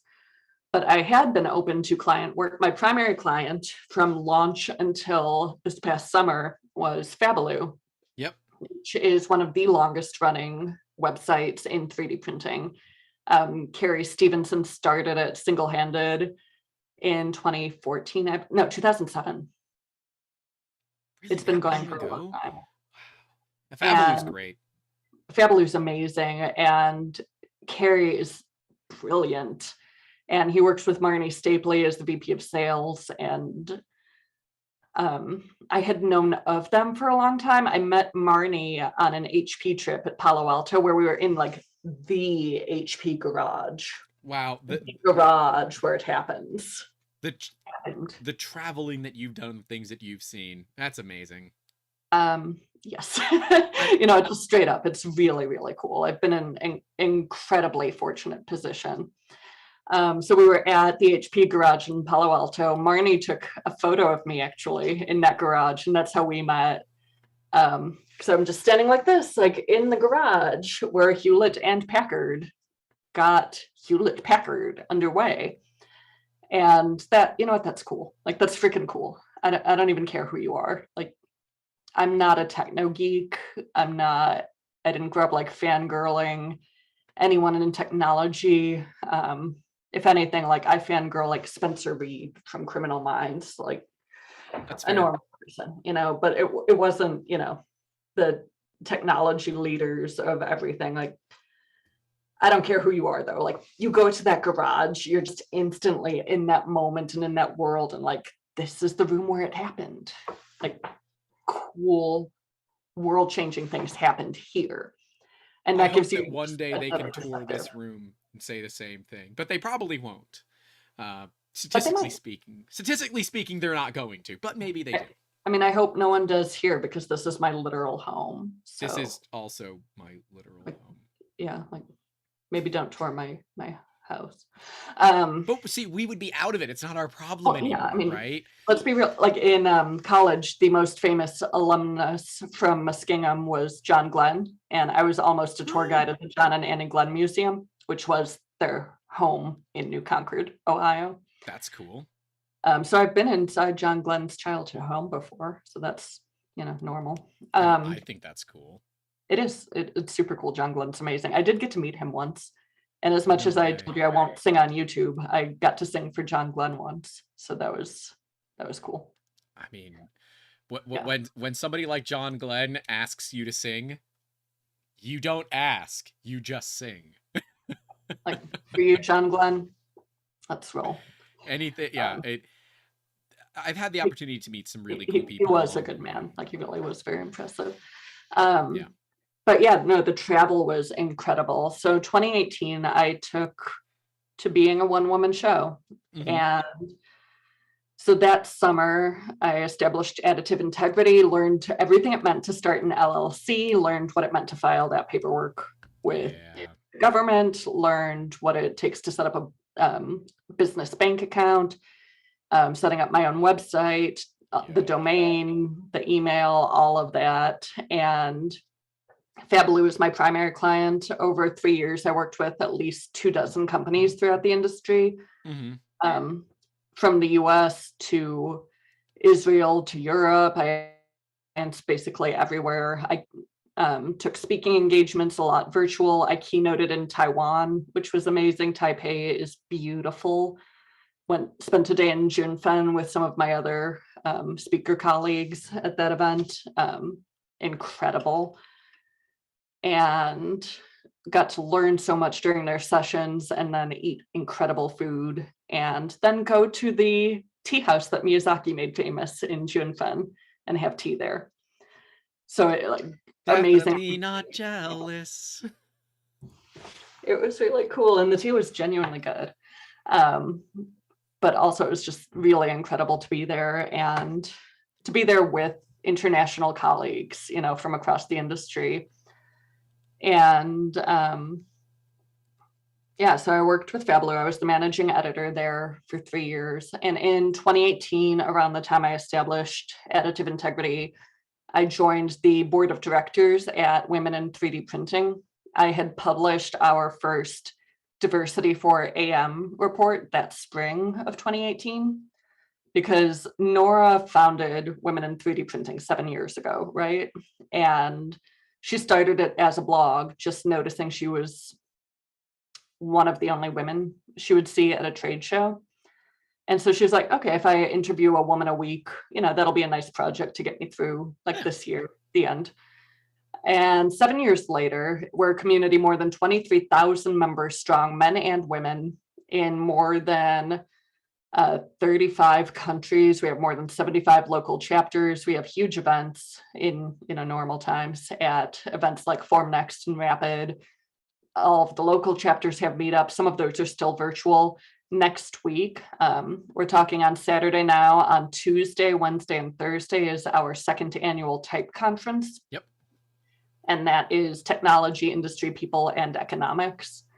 So I've been on the planning committee for both editions of our type conference and the people track leader for both. And this year I am speaking on 2 panels. I'm speaking on DEI for AM, diversity, equity, and inclusion for additive manufacturing, and with Cindy Deekett Wong from Henkel and moderated by Venus Piñeros from Vector U, and speaking on a panel about work-life balance for working mothers that Dana McCallum from Mantle is moderating, speaking with Kristen Mulheron, who's our new president of Women in 3D Printing and my new colleague at Nexa3D. Yeah, and I signed up for type and I'm going to go to all of these, and I look at my schedule. I am in straight meetings starting 10:30 in the morning, basically through 10:30 in the morning on Tuesday, straight through Wednesday through 8:15 p.m. And then I'm back on starting at noon on Thursday.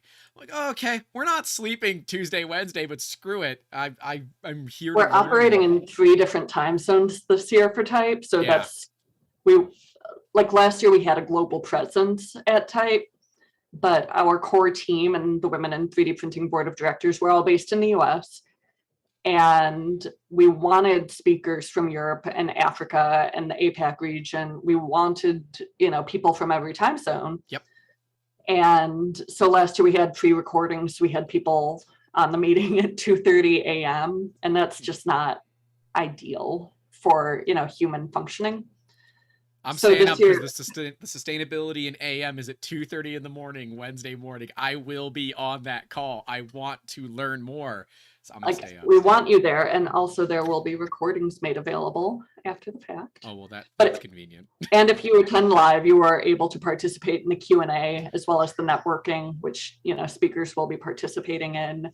Obviously, the Q&A is live at the end of every session, and then networking, there are sessions built in. It's on the Remo platform, which is the most networking friendly I've seen since the world's been virtual. Yep, it's really, really good. Yeah, and for those that have Tuesday, Wednesday, Thursday, it's the 18th, 19th, and 20th of January. So if you're listening to this audio only, you're too late because it goes out a week later.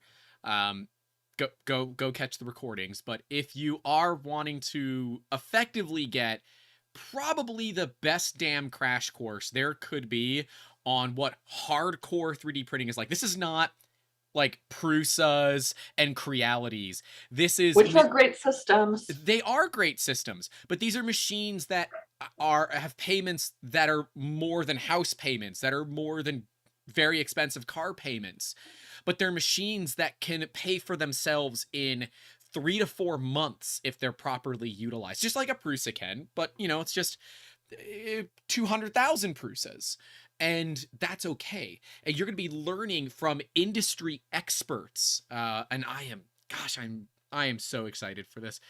It's going to be such a good conference. Like, even putting the agenda together. Okay, so it's so hard to put this agenda together.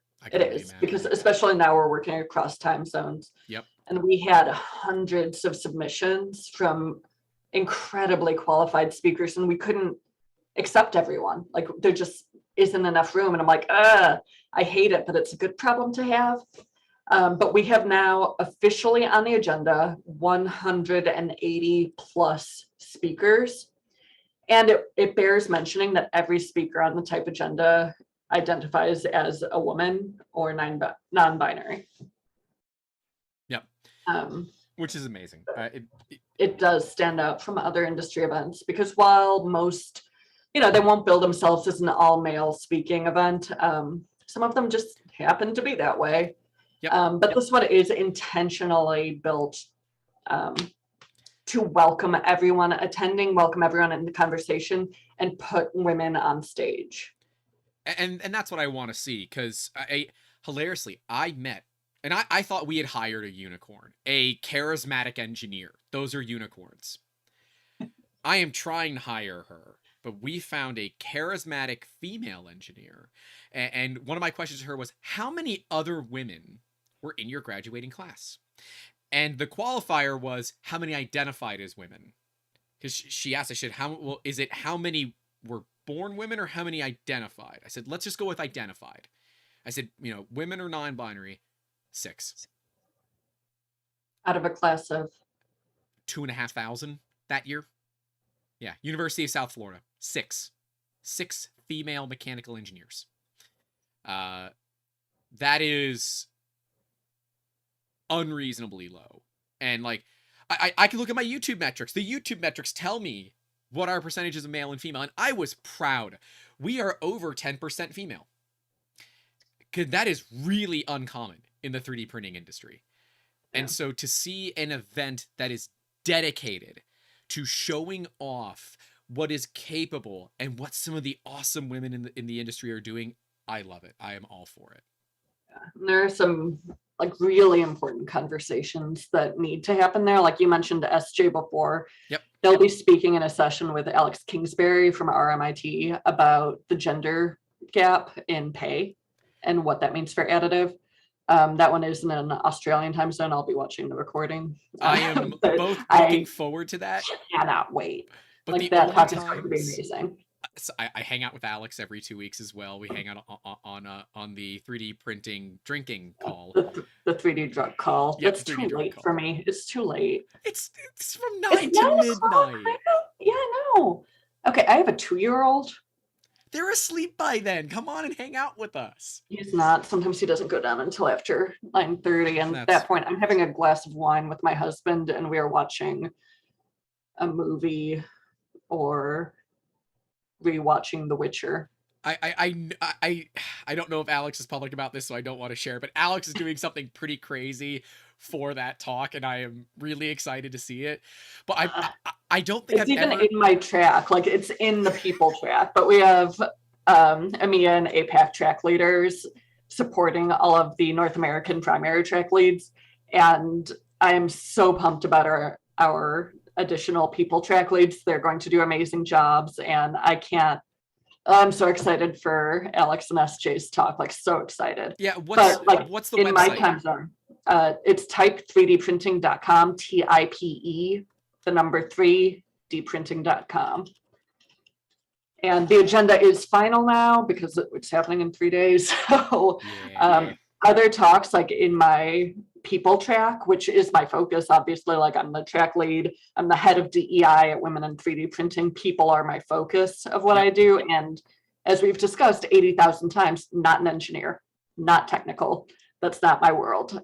People are my world. And who is investing in this? Who is buying it? Why they need it? What impact does it make? How does sustainability impact human lives? How do medical devices help, actual people? Who's making those? Who's making a difference? How do we bring our whole selves to work in a psychologically safe environment, in an inclusive company culture? Like, that's my world. So I also, like, if I can plug a couple of other speakers, Lisa Block is going to be doing a talk I'm so excited about, the power of disagreement, I believe she's called it. Okay. And I can't wait, because especially when we talk diversity, one thing people like to gloss over a lot, especially in Western societies, is that, diversity means thinking differently. And if you think differently from someone, that inherently means there's a disagreement there. And that's not bad. That's not a bad thing. And we are taught so much just intrinsically to avoid conflict. And conflict doesn't have to be negative. And I can't wait to see how Lisa approaches that. And last year she spoke on the People Jack. She was so impactful. Like, her talk from last year is available on the Women in 3D Printing YouTube channel. Watch it. Like, her talk last year was so powerful. She's going to be incredible. And anyway, like, we have so many sessions, and I'm double booked for a lot of those sessions. Yeah. There will be recordings available. Yeah, I'm like, there's some panels taking thought leaders forward. We've got youth speakers highlighting those under 25 in the industry. Like, everything you want. We've got end users, people who have invented technologies. Yep. People who are at the forefront of food 3D printing, of metal, of polymer, any material you can think of, sustainability, the economics of why these things make sense. The agenda is like ridiculous. It is a stacked agenda. And if you are looking to become a professional in this industry, if you give a damn about 3D printing, if you don't, why are you here? If you do care, leave a like on the video, because I haven't done a CTA yet and we're over an hour and a half in. But go sign up for this, because even if you go to 2 or 3 different things throughout the day, or you sign up solely to get the recording so you can watch them later, there is going to be some amazing speaking happening there. And it is all about furthering the industry and just making it better as a whole. And last year I went to it thinking, all right, whatever. I know nothing about this. I had just gotten involved more heavily on the media side. So I'm like, okay, I guess I'll start going to conventions again. This one was digital. Cool. And I went to it, and it just really opened my mind for what was possible. And I think one of the biggest things that I came out of the type convention last year, and also working with women in 3D printing, is how to really look at hiring and what that means, and really focusing heavy on specific soft skills. Like, there are specific soft skills that I look for when we're hiring, and I deliberately will test for it when we're hiring. And it has helped me hire some of the most amazing people.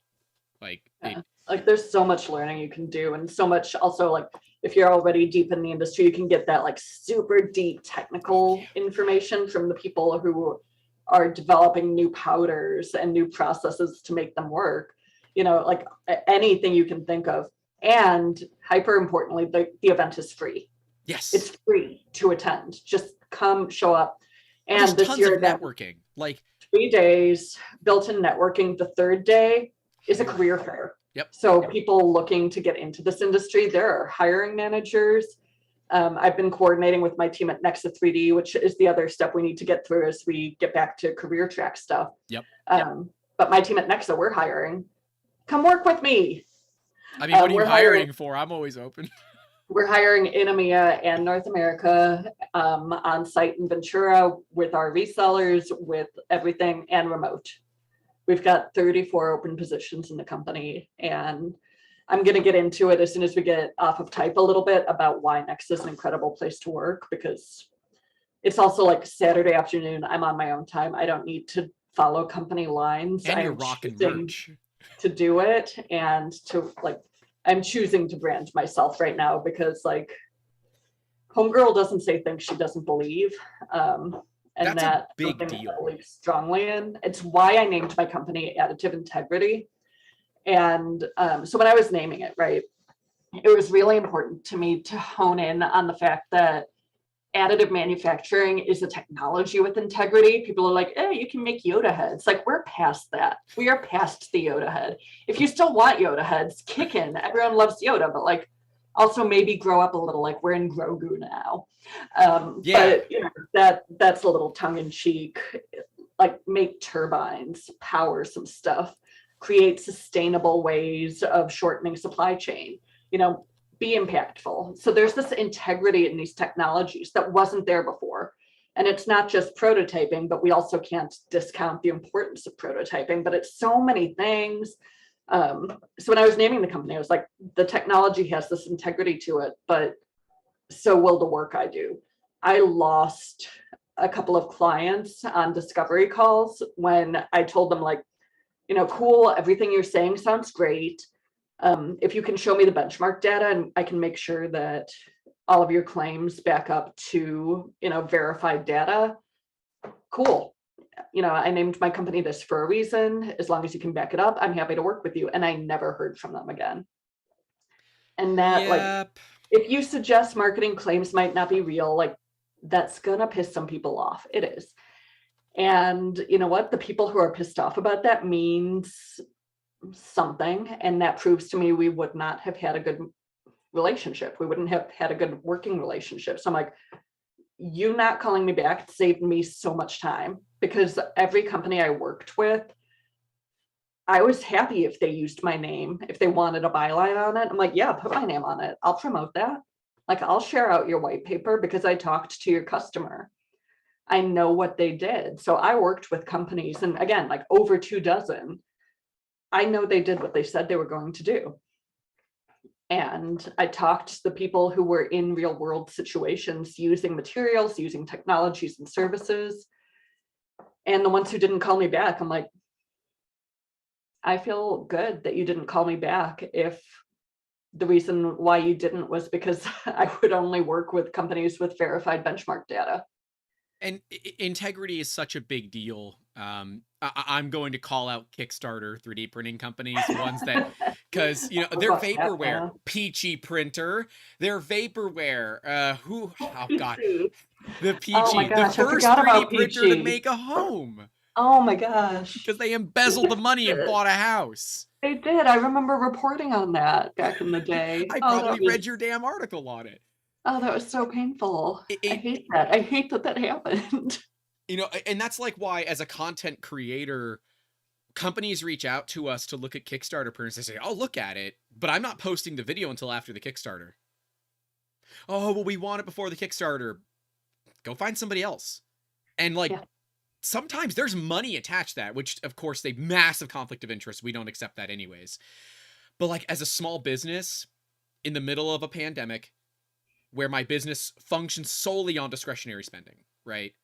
To literally say, I don't want your money and I don't want your 3D printer is very, very difficult. Something people are paying attention to, because like, to turn something like that down, to turn down a revenue stream, like, listen to what that means. There's an implication behind that, and it is important. Linus Tech Tips did a video where they talked about a Kickstarter, and they followed it up years later when the Kickstarter failed. and apologizing to the community, and that they feel they did it wrong. Now, at the time, the 3D printing community had already been, changing. I think Tom Sadletter really kind of pushed this ideology of this is what we use for, how we tell companies about reviews, and either they accept it or they don't get the review. I've had 3 machines show up to my house without any communication whatsoever. One of them had no name. I did not know who sent it until I opened the box, plugged it in, and saw the company name on the logo on the screen. Yeah. But like, hey, the local makerspace loves it. Local makerspace loves it. I did film a video on it, and we might post it, we might not. I don't know yet. But I rag them hard, right? For, this is not how this works. I understand that companies want to get advertising. I'm totally fine for this. And I understand there's a little bit of quid pro quo involved in providing us a free printer, and then we provide a review that is as close to unbiased as you can get. But ultimately, integrity is what separates us from, well, the other people on the internet, right? Pick your there are poison. a lot of people on the internet, and the thing about the internet is anyone can say anything, so it's learning who to listen to. And I'm always super clear, especially because I have a media background. I get it. And people are like, oh, I always read what you write. I'm like, cool, who else do you read? And that always would surprise people, because I'm like, if you're only reading what I write, you are doing this wrong. Like, you need to be reading everything you can. And if you want suggestions for, the 5 best other sites or other bylines to read, I will tell you those. I will tell you who I'm reading, because it's not just me. If I'm at, in a past life when I was a journalist, if I was at an event with other journalists, you bet I was reading what they wrote after I published, my take. But I was 100% reading those, which is also how, you form good relationships, because some of it, I was belligerent in the sense of an unscrupulous website that would steal other people's pictures without credit, and they would just use them. So a lot of times I was reaching out to other people, other journalists from events, like, hey, I just want you to know I saw a picture I know you took on this other site. Yeah. And that's just credit it, just ask for permission and credit it. It's not a big thing, but I would always call that out. And I've reached out to several publications, I took this picture, you can totally use it, you need to credit it to me though. And most would just take it down instead of doing that. I'm like, I get you don't want my name on it because we're competitors, but it's a good picture, and it shows what I needed it to show. So I'm sure you can find value in that as well. But just credit things. I don't know. Communication is so undervalued. And when we go back into soft skills, you need soft skills. It's not just about knowing how to design a part in CAD. It's knowing how to talk to somebody else who designed a part. It's true. And we see so many, oh my gosh, we see so many parts stolen and non-credited and then redone. And oh, this is what a CCL license means. You remember that company on eBay 5-6 years ago who got super called out for stealing designs? A lot of them do. Well, and now Etsy is the problem, right? Where people are using. Colts 3D recently got called out for something. I see it happen, but I feel like we've gotten to a point in the industry where we're just kind of super agnostic to these issues, where it's like, they're just going to keep doing it. Why do we even bother calling them out? They're not going to change. I'm like, well, if we don't call them out, we can't force them to. Then nothing will change. Whatever. And that's the same with anything. It's the same as if you're in a room and someone makes a racist joke and no one says anything. Freaking call them out. Oh, they're going to just keep making those jokes. No, that's because no one's stopping them. Be the person who stops them. Yep. Don't make a racist joke. Don't steal a file. I just don't think it's that hard. And if someone around you is doing that, I will say, as a company, it's very difficult, because there are a lot of times that I want to jump into a conversation because I know I've got something valid to put in there, but I don't have a personal Twitter. I've got a personal Facebook, but I don't use it. So when I'm, the big one for me recently was all the rude comments that a lot of us, the creators, have been getting on YouTube, legitimately personally attacking comments. Like Uncle Jesse posted one about someone calling out his vitiligo. I didn't say it was vitiligo, but and he commented back. He's like, "Why are people so rude?" And Joel's like, "F them." And I'm like, I can't say that, so I'll include one that we had, because like I when people search for my company, you will find my Twitter account. And unless I'm Wendy's, I can't get away with having a Twitter account that's just shit posting constantly. Yeah, and that's why when I made my company, I gave it its own Twitter handle, and I kept all of my like cat pictures and sass to my Twitter account. Like my additive integrity Twitter is only, what I created for clients, and it's all 3D printing all the time. I'm like, and here's my personal one, expect cats. Like that's in my Twitter bio. So every so often I'm like, yeah, except mine are real, Grant. I know you have a real cat. I know it. She's my director of marketing. She's busy. She's got shit to do today. She doesn't get days off. So we have the stunt double when she's not here. Yeah, all 3 of mine have the day off today, and they're lazy anyway. So I would fire them if I could, but they're busy. Like they have so much back rent, I can't let them go right now. So rude. But yeah, like I keep things for that because we do need to call things out, and I don't know, like it is interesting. And I am, since you brought Joel up, I'm going to say I'm super salty at Joel right now because we're working with him through Nexa, and he's creating episodes on our new desktop 3D printer. Yeah, the Zip. And because of Joel, I have to go into YouTube comments. That's right. You replied to one of my comments, which was funny. I'm like, I'm fairly certain Sarah's running the YouTube comments. Yep, she's running the YouTube comments. I am going to be pulling someone else from the Zip team who's more technical for some of the answers. I'm very familiar with the product, but I can get someone, on some of the more technical things for his future videos. But I'm just like, Joel, you are making me go into the one place I have said I would never go. Yeah. And then YouTube comments. And Joel gets so, Joel, for those that don't know, if you don't know Joel Telling, what the hell's wrong with you? But he's roughly about 500,000 subscribers at this point. He's over that. He's well over 500,000. Joel Telling, the 3D printing nerd. I am salty at, and he is one of my favorite people in the industry. He's incredible. And when we're talking about integrity, we need to talk about Joel. Like we need to, because there's been call outs in these comments I've had to go through, and they're like, oh, you're just towing a marketing line for a company that's paying you money. Yeah, we have a contract with him.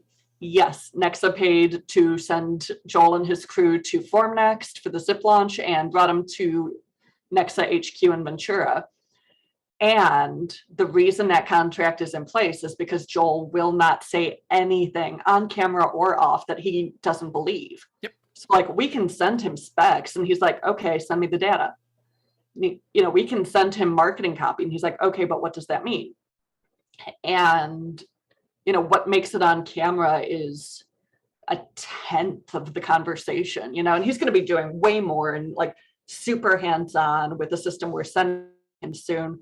But that's why I love working with him. Like he has so much integrity, and he really, really doesn't, even for a partnered video, a sponsored video, with, yes, a corporate contract in place. Like the point of it is that Joel is someone who won't say something he doesn't believe in and can't independently verify. And he knows, he knows this industry. He knows this equipment. Yep. Yeah. And so I just looked, Joel's at 544,000 subscribers. So just a skosh over 500,000. In retro, like comparatively, we just hit 3,300 last night. But I've been doing it for less than a year. So March 16th is when we officially launched the channel, and it wasn't on an anniversary. Yeah, don't remind me. My wallet hurts every time I think of that. But integrity matters so much. Look at a lot of the creators that are out there that it's very obvious that they're getting paid to do reviews. Now there is something, and I want to be very clear here. There's a difference between a product showcase and a product review.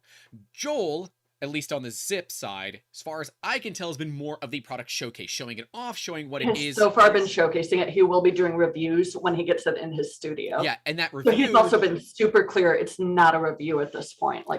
Yeah. He hasn't run it through every pace, all of the materials, all of the designs like he wants to do. You And gotta beat the that's hell gonna out of happen. these things.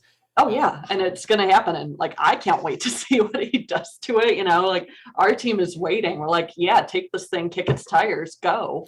Yep. Like we brought him to HQ, he put it together. Which was You know, a great video, by and the way. inside of it, like, and it was super fun. Like I got to hang out with him in Ventura at the company where I work now. So also I'd love to go into that if that's cool, like how I came to Nexa. Dude, let's go. It's my birthday. I got nothing to do today. It's your birthday. It's my birthday, and I'll do whatever the hell I want because I'm a business owner and I can do these things.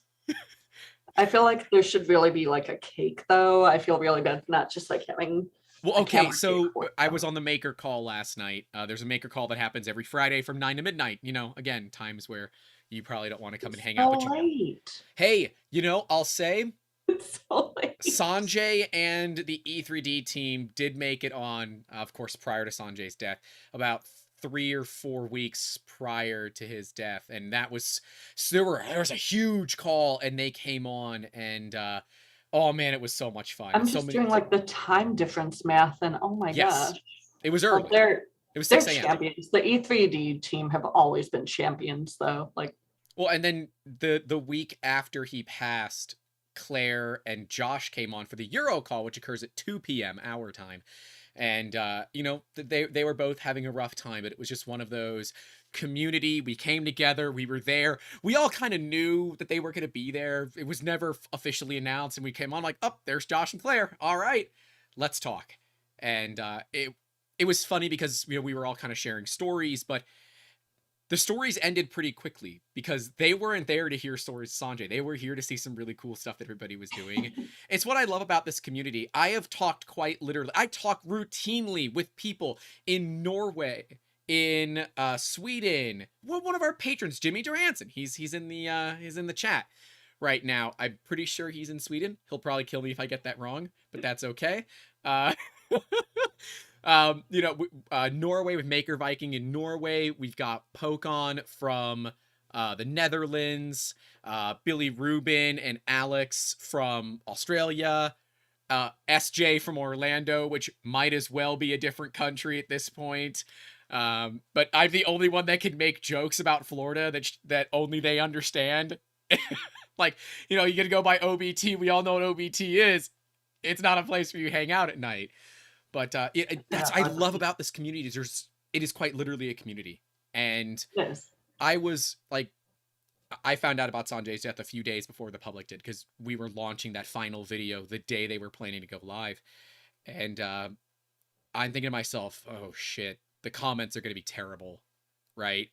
I only had to delete 2 comments on all of the Sanjay videos. I'm like, I'm proud. And yes, I was right. It was Sweden.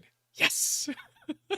I was proud of the community, right? Because like that could have gone either way. And I'm glad that we're getting to where we need to be, where the toxic people are being kind of yeeted out of the community, and we're keeping the people that we like. Joel being one of them. I mean, him and Angus,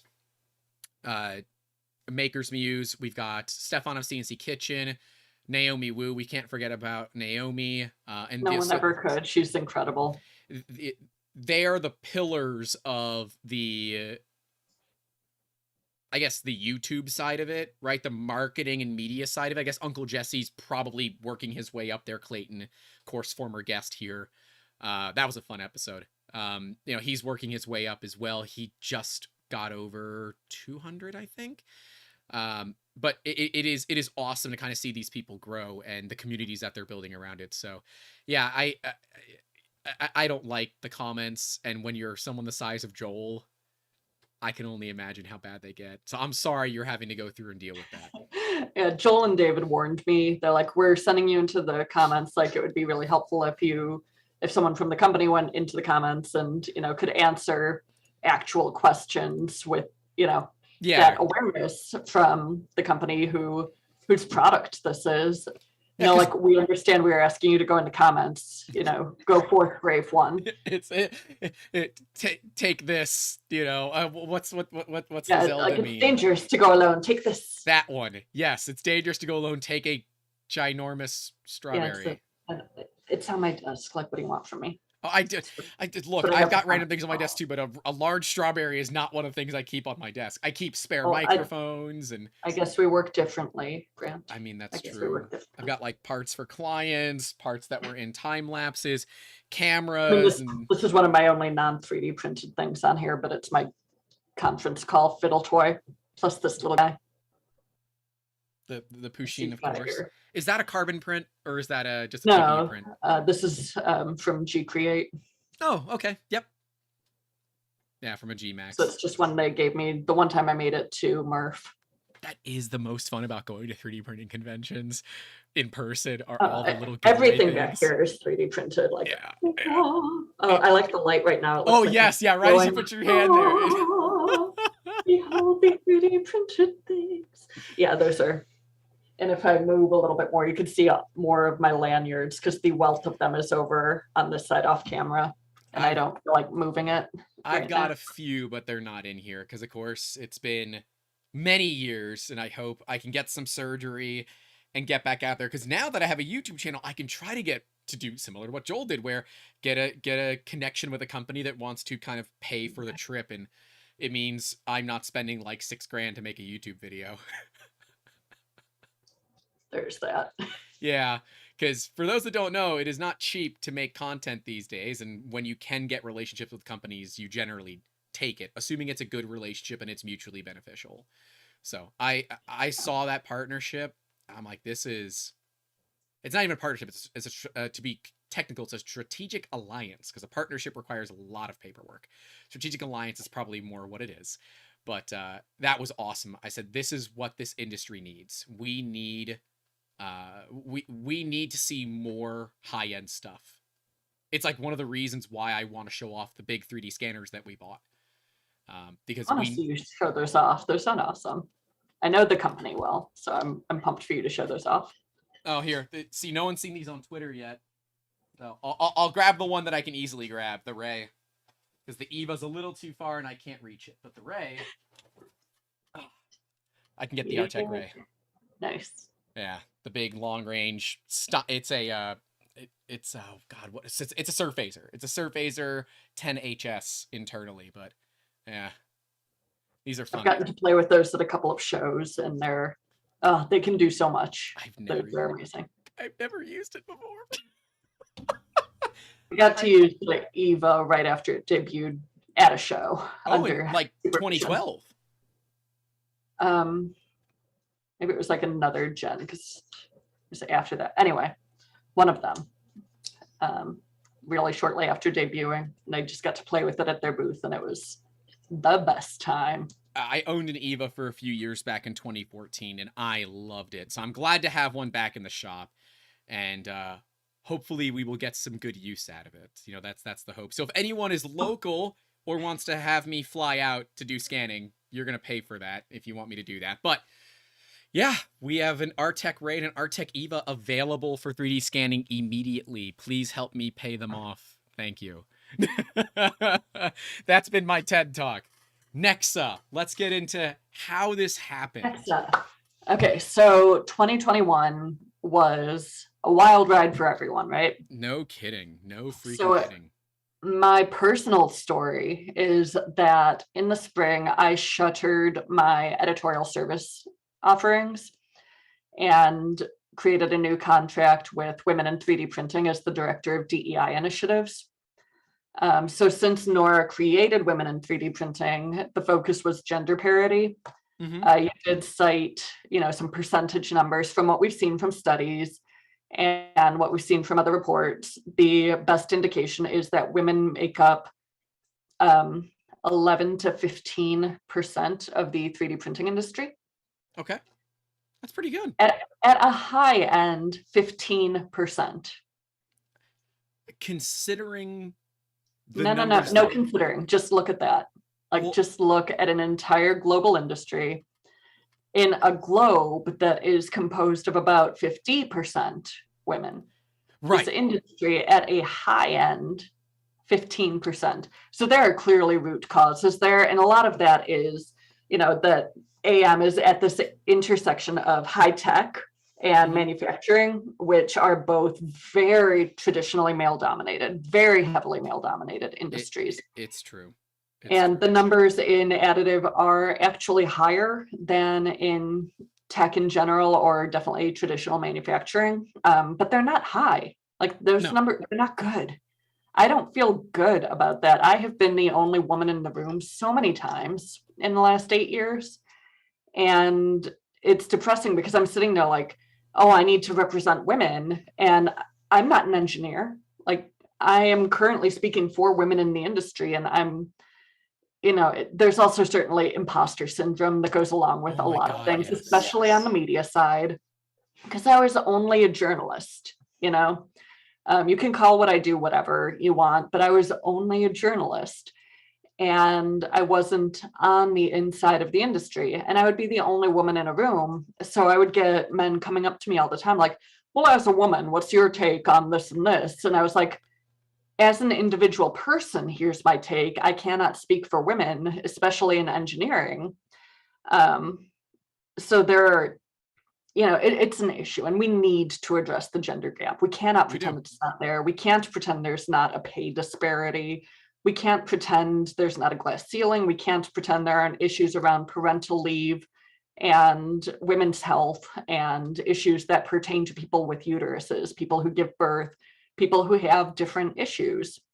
We can't pretend that women who are additive manufacturing engineers can fit the same PPE the typical man additive manufacturing engineer can. And that is straight up a safety hazard. And some of that, like, it's been really, really eye-opening for me because I have a lot of privilege in these areas. I am a suburban, educated white woman who comes from a middle-class background, lives a middle-class life, and I'm 6'1". Oh, you're tall. Oh, I am. Yeah. I grew me myself. So I'm real tall. And when I'm used to traveling alone, like we talked about travel, like almost all of my travel, 95% of the travel I did, primarily international, was alone. Like I'm used to traveling alone, and that's fine. I love it. I'm here for it. Love travel. I'm very comfortable navigating the world. Never had an issue. And a lot of that is because I'm scary. Ooh, I'm scary. I'm tall. I have resting bitch face when I travel. You have the "you don't want to F with me" face. Yeah, like I walk quickly and with purpose because I'm scared of people, but I look scary, so they leave me alone. So it kind of works out. But I'm not your typical woman. Like I'm not dainty. I look scary. People tend to leave me alone. So I didn't have a lot of issues until 2016. I was at the Form Next after party. I love Form Next. I think it's an amazing event for the industry. I go to the after party every time that I can. It's half the reason to go to Form Next is the. I love hanging out with everyone, like socially. Yeah. This industry is full of so many cool people. I want to hang out. I want to grab a beer. That's why we started this podcast, because there are so many cool people that have some really badass stories. And I want to get to know the people behind all of it. So it's not a knock against that. What I have to say is a knock against some individuals. As an industry grows bigger, you can't, hand pick everyone who's in it, and there are some bad actors. Yeah. That's anywhere. So at this after party that one year, I was traveling by myself, and I walked across the floor in front of the live band, and somebody grabbed me, and that wasn't cool. And as a woman, my whole life, I've been trained to just then keep going. Right. Just keep going. Like I was in a safe place, surrounded by safe people at a professional event. And it happened again. And worse happened that night. It wasn't a good night. It wasn't a good night for me. And I hate that it took a bad and difficult night with repercussions that followed. That's when I got into women in 3D printing, because I was also in this position of privilege in the media where I not only didn't have to stay silent, I could be publicly loud. Yeah. And I published an article that year called 3D Printing While Female. And I did a follow-up the next year and said, like, I was at an industry event and I was sexually harassed. And since then, I have heard hundreds of stories. Almost everyone who identifies as female in this industry, like almost everyone, and certainly not zero men. I've heard stories. I've heard so many stories. And it happens. Yep. And we need to be able to talk about that. We need to publicly talk about that and deal with that, have repercussions for bad actors. I remember that piece, by the way. I remember reading it, saying, yeah, why does this industry seem to hide all the bullshit while we parade around the things that we do right? Why don't we take I don't want to get political, but it's like how we deal with other countries having issues with poverty, and yet we ignore our own here in the United States, right? Like it's that kind of stuff. It's that same mentality. And I'm like, this needs to stop, because if we don't do something about it, we're bound to continue this rhetoric, and that's not a good rhetoric to have. Yeah. And I know, like, these are all issues we're going to talk about, later, and hopefully with additional guests. Yeah. And I can't wait to dig into that more. But, that's the genesis of my real journey with women in 3D printing. That's when I really... That's like the one episode that I'm looking forward to, but I'm also incredibly afraid of as a white male in this industry. I am the wrong person to be on that, I'm going to be the moderator. So here's the thing, like, it's like with anything, and we talk about this a lot. So in the Women in 3D Printing DEI group, the hardest person I had to convince to join the conversation is a white straight man. And I was like, we need you in this conversation. And he keeps saying, this isn't for me, da-da-da. I'm like, it is though. Like, you need to know about this and you need to understand it. And I'm a white woman. I need to understand what our peers of color are experiencing. I need to understand what people in the LGBTQ community are experiencing. Yep. And, any allyship I can do. And here's again, where we go back to my Will Smith thing. Like, if I have any platform, if I can help share any stories and perspectives, like, I want to do that. I want to use the power of privilege as an ally, as a sponsor, and just, we can't make headway without support from anyone in a perceived majority.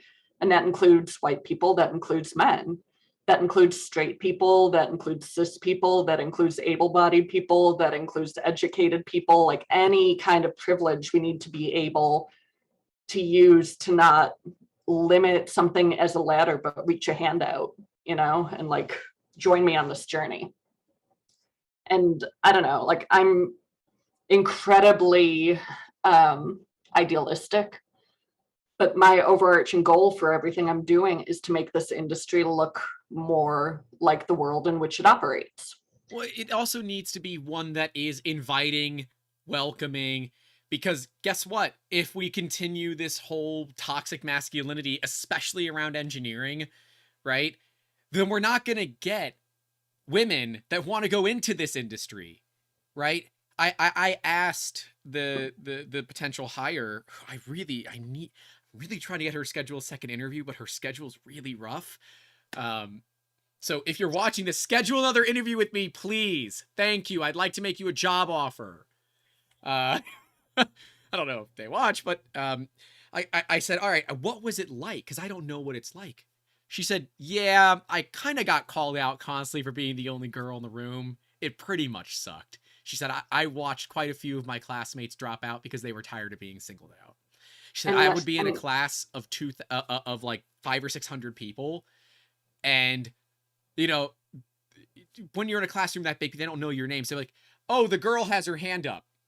She's like, that was one of the most demoralizing things for me, because it meant that I stood out. And I didn't want to stand out. I want to get through this. I want to get my degree, and I want to do something useful. And it's that way for anyone. Like, you're expected to also be a representative for your entire community. And it's worse when it comes to anything, diversity beyond gender. And especially in the wake of everything horrific, that's happened in the last couple of years. Yep. I mean, forever, for literal ever in this country. But in the last couple of years, they're like, you're Black. How do you feel about this? I'm like, it's not. That's not a good question to ask. If you are a journalist and you're asking that question, please just quit. Just please quit. There are ways to be sensitive to communities that aren't your own and what they're experiencing, and how to talk to people like they're human people and individuals with individual experiences. Like, okay, but also in my experience, engineers are generally not people. They're at least 80% robot. Okay, like we need to adjust that programming a little bit and just to add a base code of empathy. What is empathy? I know zeros and ones. So that's all, hyper important. So yeah. Last year I created this position at Women in 3D Printing, right? And I signed a contract and I was working on that, on a part-time basis and juggling my work at Fabaloo. So those were my 2 contracts. And then at the end of that summer, my contract at Fabaloo was ending.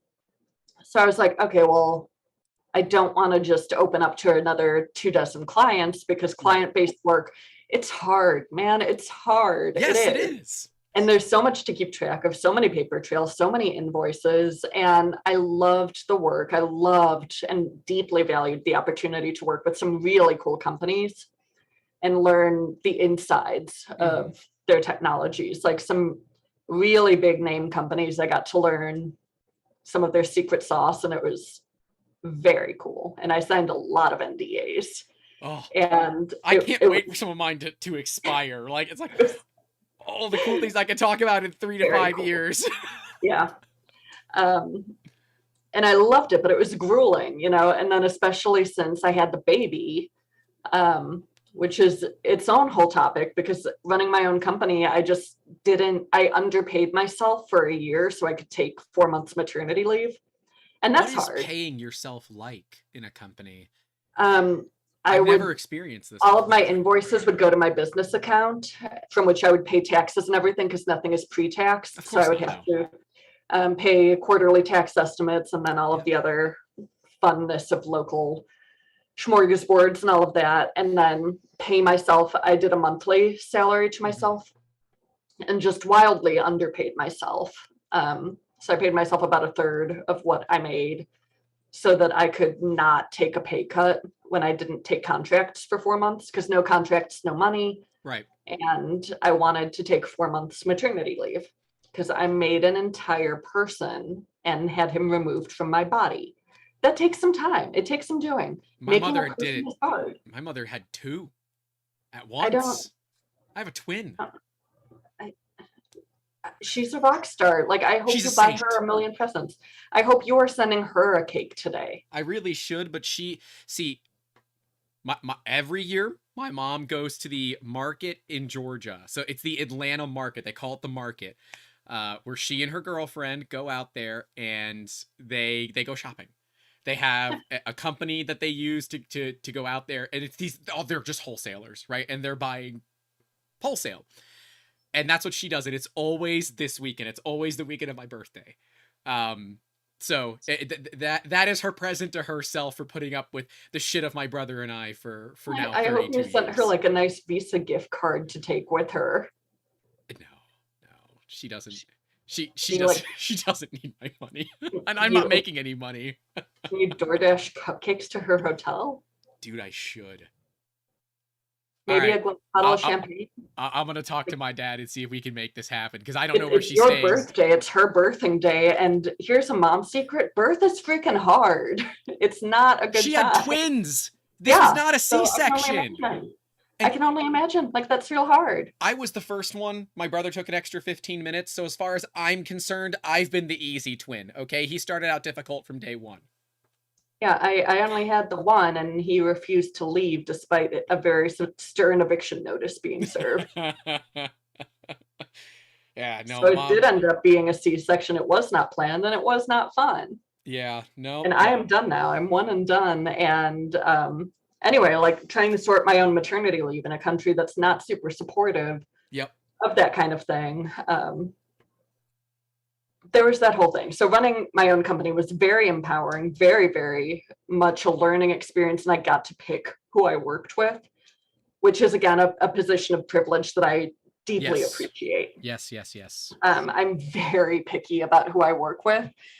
In addition to the people I already talked about who kind of ghosted me after I brought up integrity, some I just flat out said I couldn't work with. Some I refused to continue working with, either because it wasn't a great relationship, I ran out of time, or they were always late on payments. And I learned a lot about other companies' business practices through that. And I was generally pretty straightforward why I would stop working with people, but it is exhausting to be a sole proprietor LLC. Yep. It was great. I'm not shutting the business down, but I'm not pursuing all of that. Right. And like everything I learned from that, I don't know when else I would have, like how to set up a business bank account, deal with the IRS, deal with whoa. We don't talk about three-letter organizations here, all right? Yeah, doing all of that, like super cool learning how to be my own marketing, how to be product delivery, how to be my accounting department, how to tack on late charges to invoices. And not have them threaten to not pay it at all. Yeah, those are fun. No one ever said they wouldn't pay me. It was always like, oh, we thought we did pay. Oh, you're lucky. But you did not, though. So there were systems in place, and I worked with some really great companies. But after my contract at Fabaloo was ending, I was just thinking, I am looking for, I think, another focal contract, and I was going to do the 2 focal contract thing again. And after a while, I was like, I think I want a full-time job, which was weird. I was like, I want to be an employee, I guess. So I started putting feelers out. I was having like a couple of interviews, and because 3D printing is an industry like no other, with 7 years experience, I had 6 companies create positions for me and refer to me as an industry expert because I have 7 years experience doing this. I'm familiar with all of the ASTM recognized technologies and processes. I've been around the world. I know the industry. I know the people. I've got a really solid network. And I made everything up as I went. I'm glad that your director of marketing is back. I saw her on the phone. I'm like, I'm going to tell her to come up. And I'm like, I know she's going to interrupt Sarah, but that's okay. It's appreciated when the cat. I'm going to be interrupted. Let it be by a cat. It's true. It's true. But yeah, so I was in a unique position where I had multiple job offers. And as this year has gone on, well, last year one time became this year, we've seen that now that position's not so strange anymore amidst the great resignation. It really is an employee's market at this point. Yeah, but I was in a weird place where companies were actually creating jobs because they wanted to hire me. We know how the story ends. Like, we know I've made it no secret. But what made me pick them, because I thought I knew where I was going, right? And then I went to Rapid, which, because of, as the internet says, the panini, Rapid was held in the fall this past year in September. So it was in September in Chicago. I registered as a media attendee and did some freelance coverage for Fabaloo, and went for Women in 3D Printing to attend the happy hour and just network. Yeah. And see people, and it was wonderful. We had a board meeting because 4 out of 6 of the board directors for Women in 3D Printing were able to attend. So you had a quorum. Yep. So it was really helpful to be in person and have a lunch meeting and share a meal. Got to see Joel in person, got to see my former colleagues in person, hang out with Sarah Saunders from 3dprint.com again in person. I've always wanted to hang out with Sarah, and I've never had the opportunity. Oh, she's the best. You would love her. Fun fact, I hired her at 3dprint.com. Funner fact, I graduated college with her. No kidding. I've known her since 2003. We lived on the same floor freshman year. There were 3 Sarahs on our floor, so we each had nicknames. Except the other Sarah, but the Sarah and I hung out, so the 2 of us had differentiating nicknames. There you go. See, I think that's like my one downside is I don't spend enough time kind of learning all the people and networking as much as I probably should. But I mean, it's such a small world, so there are always these weird interconnected. I mean, that's fair. Aspects. I'm just afraid I'm gonna upset people and be annoying because I'm just very like I have to tone down my emotions on YouTube because otherwise people think they're fake. No, I'm just really excited for things. I'm sorry that excitement makes you feel like I'm faking it, but no, I'm Italian, Spaniard, and Polish. I am animated. It's just how it works. I'm with you. I'm a very excitable person. I often have to like rewrite emails or even tweets to just remove a couple of exclamation marks. Yep. This seems disingenuous, but I guess you can only have 2 exclamation marks in a single email. Otherwise, it's weird. Yeah, because then it seems like, are they gonna think that I'm yelling? I'm really just trying to explain excitement. So sometimes I'll put little parentheses with what my brain is trying to say, but I can't adequately put on paper. Oh well, it is what it is. But yeah, you found yourself in a position. Yeah, and it was a good place. And then I went to Rapid. I left with 2 additional job offers, which was nice. But one of those was from Avi because I was walking past, and I've known the team at Nexa for years now. And Izar was outside the booth, just at the back of the booth. He was just kind of having a break while I was like honestly leaving the hall. And Izar was like, "Hey, Sarah, come, let's catch up." And I was like, "Awesome, yeah, let's talk." And he was like, "You want me to grab Avi?" I was like, "Yeah, sure, let's catch up." So they started showing me the 3D printed telemedicine stethoscope that they had recently introduced, the scope, which is so freaking cool. If you haven't looked at it, like look at it. WeMed made this amazing biomimetic stethoscope that's going to be mass produced, completely 3D printed in color matched materials. Like, it's like from a personal level, I love it and I've learned about it. And it's these things I'm like, would my channel enjoy a video on it? Because I would love to do a video on some of this really like, because that is esoteric technology in this industry, right? That is not what is ever going to be a mainstream 3D printed thing. It's esoteric. Well, it is though. It's going to be made at scale because the point is that consumers can buy it and do telemedicine appointments on their phone with their doctor and have a medical like tool that provides reliable readings. That is fair. And it is actually priced to be affordable by the everyman, like I don't think I saw a price point on it when I looked at it a while ago, but I would honestly need to look it up, so I'm not going to speak to that right now. But so Izar and Avi were showing me the WeMed scope and rehashing some of the other things and going over some new materials agreements and things. I was like, I need to be honest with you, like I'm going to be doing some freelance coverage for the show, but this is my last event on a media badge. So we don't need to go super in depth. I'm going to be leaving the media side of the industry. And Avi stopped me and he was like, "What are you doing next?" And I said, "Right now, I don't know. I'm fielding offers. I'm going to go in the industry." And he was like, "What will it take for me to hire you?" He's like, "I know what you can do. I know who you are. What's your cell phone number? I'm calling you." So I was just like, "All right, I'll answer." So that was the Wednesday. I was leaving Rapid. We connected that Friday morning. Friday afternoon, I had a job offer in my inbox. Monday, I accepted it. I was just like, this is not real. When we sat down and talked it through. So I had talks with some of the other companies I was speaking with. And one thing that really stuck out to me was I told them, like, I've been doing part-time work as the director of DEI at Women in 3D Printing. I'll be dropping back to a volunteer basis again, but retaining head of DEI and creating this programming. I'm staying on the board of directors, staying involved in some of these big initiatives, the type conference, all of these things. It was like, that's non-negotiable. And so one interview, they were like, if you want to continue with that work, we won't stand in your way. You might have less time for it, but we won't stand in your way. And when I told Avi the work I do with women in 3D printing is non-negotiable, he was like, "No, it shouldn't be." He's like, "Take the time you need for it. If you weren't involved in that organization, I would have asked if you were interested in becoming involved.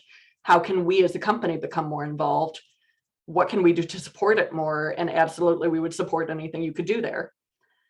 For reference, it's Avi, and I think it's Richtenthal, but I could be wrong. Avi Reichenthal. Reichenthal, and he was the former president of 3D Systems, if I'm correct, CEO. right? Yeah. He had been the CEO of 3D Systems for years. Yep. Then he formed Exponential Works, and he is now the co-founder, chairman, and CEO of Nexa3D. He's been in this industry a long time. His story is remarkable. It is. Yes, I remember hearing it when he was a part of 3D Systems. I was heavily in the 3D Systems ecosystem with the ColorJet, the Z Corp, and now the ProJet line. So I knew Avi. It wasn't for the best reasons, but I knew Avi, right? We had talked a few times. But yeah, his story is absolutely amazing. And, you know, I'll tell you, it's not often that you work with people that truly give a damn, that are in a big company that high up. They're just like, yeah, I'm the CEO, whatever, go screw yourself.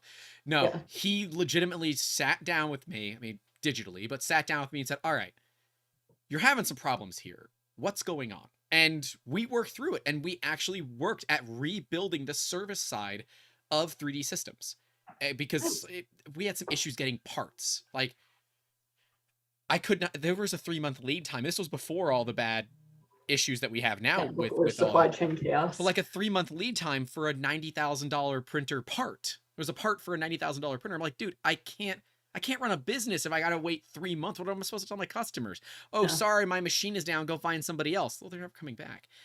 So we ended up actually, you know, doing something right. And I think that this is testament to, it's not what you know, it's who you know. You found yourself in a room talking with Avi, and it happened. And I think that is really cool. Everything that you brought to the table spoke for you. And I mean, it obviously helped that he knew me, I knew him. I had been to Ventura before. I had been to Nexa3D HQ as a media guest in 2019. So I'd seen the company. How long has Nexa been around? 2016 is the formal founding date. Okay. And so I'd been there, I'd seen them at shows, but most importantly, I had already been to HQ. I'd seen them print. I saw the construction of the first NXC400 systems that were going to be shipped to customers as they were getting ready for market. And I watched it print, like start to finish. I watched the whole process, just like while I was at their HQ as a media guest. Avi just like let me hang out in the lab. He told me, you know, what not to take photos of, but yeah, I got to look at stuff. And other companies would be like, that's the lab, we're not going to go there. And he's like, here's the lab, let's go and talk to everybody in there. And so then when I started working there, I went to HQ. Oh, so like, obviously, you know, I weighed that against other offers and just everything, because he did create a role for me, but he was the one person who really listened to what I wanted to do. Because I came from the media, so everyone's like, okay, so you'll come onto our marketing team and write our press releases. So I was like, that is not what I want to do. I can do that, but that's not where I see myself being of value to you. And so he created a role for me as the senior director of strategic communications and ecosystems. And, you know, backing that up, that means strategic communications, like focusing on strategy, aligning what we're doing internally, making sure we communicate internally and everyone knows what everyone's doing. And then how to best communicate that to the market. How to get out there. Like, we have this incredible brain trust. Like, let's talk about thought leadership. Let's talk about how this technology evolved. Let's talk about the genesis and evolution of SLA technologies into MSLA and into LSPC. Let's talk about our powder line. Let's talk about this. Let's make it make sense. Like, what do people actually need to know? What do our resellers need from us? What do our customers need for success? And then ecosystems, like, who else should we be working with and how? And what does, like, we talk a lot about sustainability. What does that mean? How can we make action on that? I wanted to start driving diversity. The entire senior leadership team, when we had a meeting, full buy-in from everyone. So we're going to be announcing, you get a sneak preview, we'll be announcing a big initiative in terms of diversity, equity, and inclusion that will become a lighthouse for the industry. Good. And so there's a big partnership and a big thing that's going to be happening there. And I joined because it's already such a diverse team. Like, it's not, no one, looks the same, thinks the same, was trained the same. People have different backgrounds, and everyone's so collaborative that all of these perspectives just come together to actually build something bigger.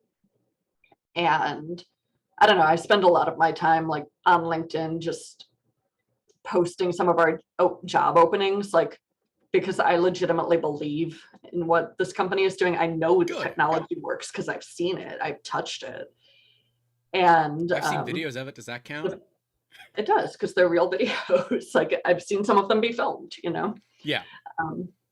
And the people, I wasn't even the new kid for very long. Like, the brain trust who have started since I did, I work with some powerhouses, and it's really cool. Right. And we're bringing on more people and familiar people in the industry. And just like, there's a reason everyone's congregating at Nexa right now. And that's because big things are happening. And there are big things ahead. And it's super, super cool. In the near future, Avi and I are going to start our own live stream. So we'll be, doing some of this talking too. And I think that's going to be a lot of fun. And we've got some cool people to talk to for that. But the whole purpose was that, things are making a difference, and it was a time that made sense. Right. And I am delighted at the people I get to work with. And it's really the people. The technology works, yes, baseline. But the people, like, a lot of companies say they're collaborative or say this or that, but there's a strict hierarchy, and you can kind of see that. And it's really cool to just walk in and day one be empowered to lead projects that you feel would make a difference. I hope that, my company runs similarly, right? I hope that it does. And I'm doing my best. I said 2022, I want to spend more time one-on-one with the staff, talk to them about what we're doing right, what we're doing wrong, and really try to make these changes faster, right? And so if there are things we're not doing right, how do we solve it? I'd like to bring on my first like actual W-2 employee this year. That'd be a lot of fun rather than just 1099s. And be able to, I said we want to have our minimum go up to $20 an hour. That would be great. Right now it's at 15. As long as you're over 18, it's 15. If you're not, then you're under 18. Sorry, Brad and Justin, you're under 18. But as soon as you guys turn 18, you get an instant raise for being an age. Because when they're that young, they can't go under NDAs. So there's only like specific projects they can work on. So they can't do the really fun work, but they can do some of the fun stuff. But I listen to everything that you're talking about, and I'm like taking mental notes of, all right, these are questions I got to ask. These are questions I got to ask. Because I want to become a business that really strives to do exactly, similar to the culture of Nexa, right? And, deal with equity and inclusion in a legitimate way. I just hire people that best fit the role, right? And I want to see how can we do more initiative. I think something like 20-something% of our company is female. But it's like, I don't track the number because it doesn't matter to me. I want to hire the people that best fit the role. And I don't. But it's also the way that you attract and retain that talent. Like, the way you word a job listing can drastically change who responds to it. Like, there are so many. I don't publicly make job listings. Yeah, well, there are studies, that women will respond to jobs that they fit at least 80% of the qualifications, and male candidates responded about 50%. So equally qualified candidates they're not putting themselves out there for equivalent roles. Why does that not surprise me that dudes are like, I'll shoot the shot, I don't care? I mean, it just, that is what it is. But so I've been working with my team when we create job posts that like the required section should be the shortest. Like, have a really short section of requirements, longer section for preferred, and then, a third section for desired. And so like required are, if you're a US based company, you need, clearance to work for a US based company. Like, that's required. Or to fulfill the duties of the job, or, a degree or equivalent work experience, but don't make, adherence to or like expert use of a certain software suite required. Make it preferred. Oh yeah. Because like I was once rejected flat out from a safety job interview, because my company used Microsoft Word and not whatever they used. And I was just like, it's the same job I'm doing right now. I'm quite confident I could easily learn your software. And they're like, well, that's a base requirement, so we won't talk to you. They literally hung up on me. I've had that happen. I mean, I've been in that position too. It was shocking because I didn't even want the job. It was just a lateral move. It was the Yeah. same kind of thing when I was, looking to leave Fredonia. And I'm going to call them out because they're big enough. It was Ernst & Young. So if you want to name and shame, I'm fine with that. It was just like they're big enough to take it. And I think it was bunk. I emailed the recruiter back and I was like, I think it is ridiculous that I'm overqualified for this position. And the interviewer hung up on me because I didn't know this. I honestly don't remember what it was, but it was like, it wasn't word perfect, but it was something like along those lines where it was like equivalent, but not Microsoft. I'm like, yeah, this doesn't make sense to me. I had a similar experience, right? I was well qualified to work at my local science museum. I didn't have degrees in the relevant field, but I don't have to have the degree to have the experience, right? I had built a Tesla coil that absolutely qualifies me to be an interactor at a science museum, and it functions. That legitimately qualifies me. Nobody ever gave me an interview. So I did what I do best, and I became a problem. I sat outside of the president's office until his secretary went to go to the bathroom, and I just walked into his office and said, "Hi, my name's Grant. I want to work here. Let's talk about it." He said, "Shut the door, sit down, let's talk." We spent about 2 hours talking, and he said, "All right, you're hired. What do you want to do?" And on my second day of employment there, my manager said, "You have a degree in business. You'll never amount to anything in the world of science." And it's that toxicity. That's why I don't work there anymore. Because that was probably one of my more favorite jobs that I've ever worked. It was one of the most rewarding, but it paid less than $10 an hour. But their whole goal was to hire interns from the college across the street to, work crap jobs making crap money. They weren't trying to get people to move up in the world. So. Why we use Miro? Well, when I draw on a whiteboard. Were you watching a video? No.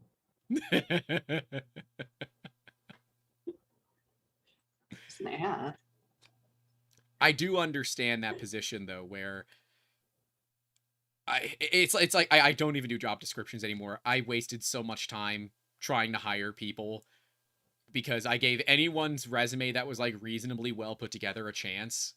And so many people would schedule time, not show up. So many people would show up, be unprepared. I'm like, you know what? Forget this. I'm just going to put call outs in our YouTube channel. And if you're watching our YouTube channel, chances are you might be a decent fit to work with us. But I've actually done such a poor job of talking about what we need help with that I've had 4 different people reach out with 3D printers that think we need help with printing. I'm like, no, we're good there. I need like designers and marketing and writing and all that kind of thing. So it is interesting to kind of see where all that plays. And I'm hoping, is Nexa going to be kind of leading a drive in teaching other businesses how to do this correctly? Because I think that'd be a really interesting way to see it. Yeah, I mean, I think there's so many avenues that I'm really excited to explore, to just see how we can help, people, businesses, the world just do things better. Yeah, if we're not getting better, then what the hell are we even doing anything for? I got a really interesting talk yesterday where someone was bringing up the point that, the competition in 3D printing isn't other 3D printing companies, that's traditional manufacturing. And, some ways yes, some ways no, yeah. But, we're still 1 to 3% of manufacturing. Yeah. So if I could get the local manufacturing companies to like open their damn eyes and be willing to look at new technology in an interesting way that will save them money, make them more efficient, and reduce their overhead, and they'd be willing to understand it, I'd have a successful business right now. But, you know, traditionally, I have given up. I've given up as a 3D printing company to try to help out manufacturing locally because they just don't want the help. And manufacturing is just so risk averse that it's tough to. yeah, we've been doing it this way for 40 years, and damn it, it's the way we're going to keep doing it. And there's part of me that understands that, right? Because it works, but why? And especially when our technology suite's, 40 years old. And so much has happened in those 40 years. Yeah, I every time someone that's new, I said, how long do you think additive manufacturing has been around? Oh, I don't know, 2010? I said, no, it's older than I am. I was born in 1990. It was first, Chuck Hull filed for the patent in 82 and got it granted in 84. So depends on how you look at it, I guess, for 3D printing. But if you want to really blow your mind, look up the first patents for wire arc additive manufacturing. yeah, I know those are what, the early 60s, I think. Ugh, earlier than that. Is it? Okay. But yes, it is it's been a minute. Most people consider, Chuck Hull's invention to kind of be the impetus, because that was SLA. Well, SLA and FDM pretty much co-evolved. They're really, really tightly in the same frame. Oh, Andrew Sink's in the chat. Andrew, hey. I know him. Yeah, me too. I'm gonna reply to him and say thanks. Yeah, he said, so much great advice here. The competitive edge is definitely worth considering when it comes to AM. It's true. But, when companies are like, yeah, we don't do anything and we're a $500,000 a year business. I'm like, but maybe you could do something and become $1 million a year business. Maybe. Well, it's really cool to see other business cases out there. Like one of my favorites recently is the future of jewelry. So I've talked a lot to Casey. Yeah. Yes. So Casey Melvin and her sister co-founded this company. I got to do a review for Fabulou. And then I met her in real life at Rapid in September. I kind of hate you, by the way, for meeting all these cool people. Awesome. Go to Rapid. It's coming again in April. I can't travel. Life's hard. I know. Yeah. Until I get surgery, I can't get on a plane. I can't sit or be stationary for that long. So, I will go for you. Hopefully by the time Rapid comes around, I can not only physically be able to, but financially be able to go, right? Those are the two big factors. Huh? It's in Detroit this year, so I'm driving. Yeah, that's right. It is. It is in Detroit. Anyway, so I was talking to Casey at Rapid, and I designed my second future of jewelry ring. I'm wearing it right now, so it's this bad boy. Oh, cool. I like it. So it's a signet ring, and the fun of that one is that it matches exactly the design file I sent my tattoo artist. Oh, nice. It's the same file. That's pretty cool. Yeah, I don't know when the hell I saw Casey talk. But I'm talking it tight. I know. I think I've seen the exact presentation that she's giving. I'm fairly certain I've seen it before. And I don't know when she gave it previously, but there was like maybe a handful of us that were there watching this. And like we got to talk to her a little bit. I thoroughly forget. She's incredible. Love her, love what she's doing. And also I really like my ring. I'm going to make a couple more. My husband and I are going to make a couple ones because, again, really cool people. I do remember it was a live Zoom call because when she finished, I said, Casey, who does your casting? Because we work with a ton of local jewelers and we do resin 3D printing and then it goes off to casting. None of them have good casting houses. Some of them try to do it themselves, and no offense to them, they kind of suck at it. And she's like, I don't know. Like, damn it, I really need to find a good casting house. Or maybe she didn't want to tell me. I don't know. I don't know if that was her kind way of saying, I'm not telling you, you scrub. But yes, I'm excited for her talk. But yeah, her talk's going to be really cool because what they do is awesome. And I'm really pumped because after I told her that I used this design file from my tattoo, she started talking to a local tattoo artist. So it like kicked off some more really neat design things they can do. Because the first ring that I designed, I'm not wearing it right now, but I used the stock images from theirs and just, put it where I wanted it, sized it, made it hyper personal, but it was all what was in there. So I was like, well, what if I upload something? Like, what if I do? I was like, what would I actually want to wear? So I was like, what about if I wear something I'm wearing all day anyway? Yeah, I mean, you could change that, but you've clearly made a decision where you don't want to. I could do a lot of things in life. That's true. I will, at some point in my life, hopefully be, going down the path of custom designing my own jewelry. Says, the Better 3/4 says, if we ever do get married, if you ask me to marry you and it's not a 3D printed ring, I'm going to say no. Well, I have, so when I had my son, my husband made me a new ring set as a push present and had it custom designed with our 3 birthstones together. Oh, that's cool. And he had the jeweler send me the resin because obviously he 3D printed that. Our birthdays are 5 days apart, so that wouldn't really work out all that well for us. But... Well, my husband and my son's birthdays are also 5 days apart. And let's be real, November is the ugliest birthstone. I don't really know birthstones. It's topaz. Oh. Yeah. Is garnet? Garnet is January, right?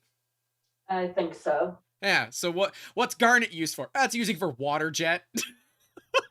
It's such a non-precious stone that we grind it up and use it for water jet cutting. Yeah. Yeah, so here's the resins for my ring set. Oh, those are wax. So that was probably on a 3D Systems ProJet machine. I asked my husband, he didn't know, but we're going to actually go to the jeweler for another project in the near future and check that out. But it was nice because he made a little lip in this one because I really hate a gap between rings. Thank you. I'm not the only one that hates that. So they fit together. So he made it so they fit together with no gap. So it's got a little lip under the center stone. So that one's my birthstone and the 2 on the sides are my boy's birthstones. I dig that. That's the kind of thing that 3D printing enables. I like custom jewelry. Yeah. And wait a minute, you now work for Nexa. Why would you be going back to a jeweler to get it printed?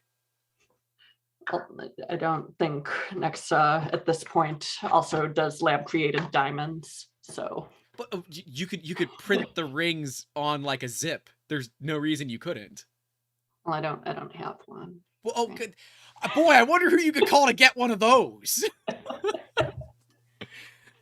Hey, I mean, now that you mentioned I've got a really cool story. I want to 3D print a custom ring, but I'm going to do all the work in-house. How's that sound? Oh, that sounds like a great idea. That's a great marketing thing. Let's do it. Well, see, I think the more fun opportunity is to keep working with this jeweler and then say like, hey, I know an even better printer you could use. Those wax printers are pretty good, though. You'd have to compare them one for one. That'd be cool. That would be fun. So the weirdest dentist appointment of my life was like 5 years back. I was getting a crown made, and I asked my dentist if he used a 3D printer for that, and he was so against the idea. Oh yeah, they don't like it at all. Some love it, and obviously when I'm talking about dental technology, for the most part, I'm talking in the context of like case studies with dentists who use this. Nice. It's a bottle of dental resin. It sure is. Yeah. And my dentist was just like, well, no, because we want it to have that few day delay so we can really see how things work and da-da-da. I'm like, but you could print something within the time of an appointment and I wouldn't have to wait like a month to come back for a permanent crown. And But they only would get to charge you wait once. for switches. It's the whole thing, because now like I'm working a lot more with our dental team at Nexa, because we do have a dental specific printer and Do work you with now? Keystone Materials, NXD200. We should talk offline. Cool. You know how to find me. Yeah, because this was sent to me by a client. It's a Vario Smile Crown Plus from Bigo, I guess. It's got Bigo on the bottom. He's like, yeah, they called me to figure out, you know, some of the issues with resin printing. And I'm like, yeah, it basically can kill you. It's going to give you chemical burns if you don't do it properly and all that fun stuff. He's like, yeah, I don't want to do this. Do you want the resin? Can you make some stuff for me? Like, yeah, I can do it. But I'm not taking any liability. So I will send you I will send you the parts. You make sure they're clean. But yeah, that's little bottle is like $450. But when you figure how many crowns you can get out of it, if you're doing biocompatible materials, right? Yeah, it's Again, the same lesson I learned at the Ren Fair, right? Yep. Our head of dance, who was our entertainment director for a long time, she taught me a very valuable lesson. Okay, so I'm going to need you to listen very closely to this life lesson. When it comes to tequila, pay for it now or pay for it later. Same goes for dental resins. Pay for it now with a $400 bottle. Pay for it now with the top shelf tequila, or pay for it later with a wicked hangover, or, you know, stuff you do not want oozing in your mouth. Like, quality is important. Oh yeah. And the more I've, you know, grown and matured a little bit, I will definitely pay for something up front rather than pay that hidden cost later. And, you know, maybe that starts with tequila, but certainly transcends to other areas. Like, thankfully the client paid for that. All I got to do is just print it. But yes, I do understand. I've never played in the dental industry. I've always kind of been, I am very risk averse in that way, because I recognize that as soon as something goes wrong, who are they going to sue? They're going to come after me, right? And I'm a little tiny company. I can't afford that kind of thing. So, like, let's do things that aren't mission critical like that. So he wants me to get that burned in, and I think eventually he's just going to have me train him how to do it. But yeah, I think that stuff's about $1,000 a liter. And I said, hey, can you send me some samples? He sent me some sample crowns, some files. And then I looked at how much resin they use. I'm like, oh, okay, well, this makes perfect sense then. They use like sub 1 milliliter each. I'm like, oh, well, no wonder the resin is so expensive. You need you get into the actual per part costs. Yeah, it's nothing. The per part cost is nothing. Yeah, I mean, look at dental prints. Like, they're not big. How big do you think someone's mouth is? Like, the maximum size for a dental print is this big. In my head, I figured these were going to be like full teeth. I've never had crowns or anything like that, so I don't know what goes into it, right?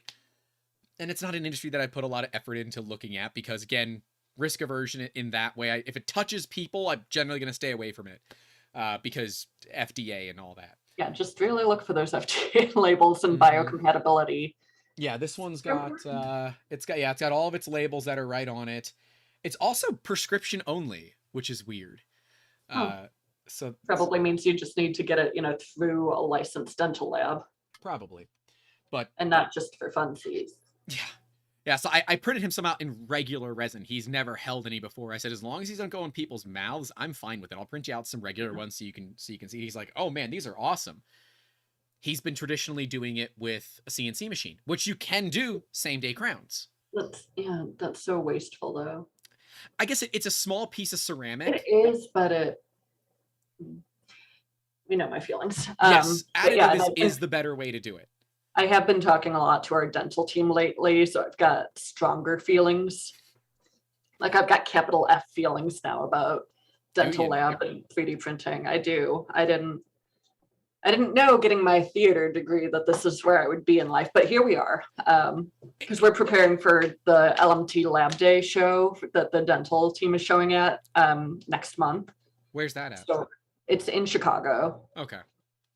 And I think there's a virtual element to it because we're also prepping for 3D Experience World, which is hybrid virtual and live.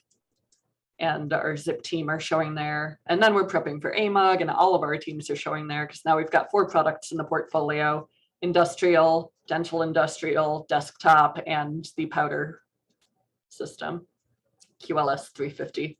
Powder is probably the next big tech that we bring in here. I know a really good system that's about to come to market.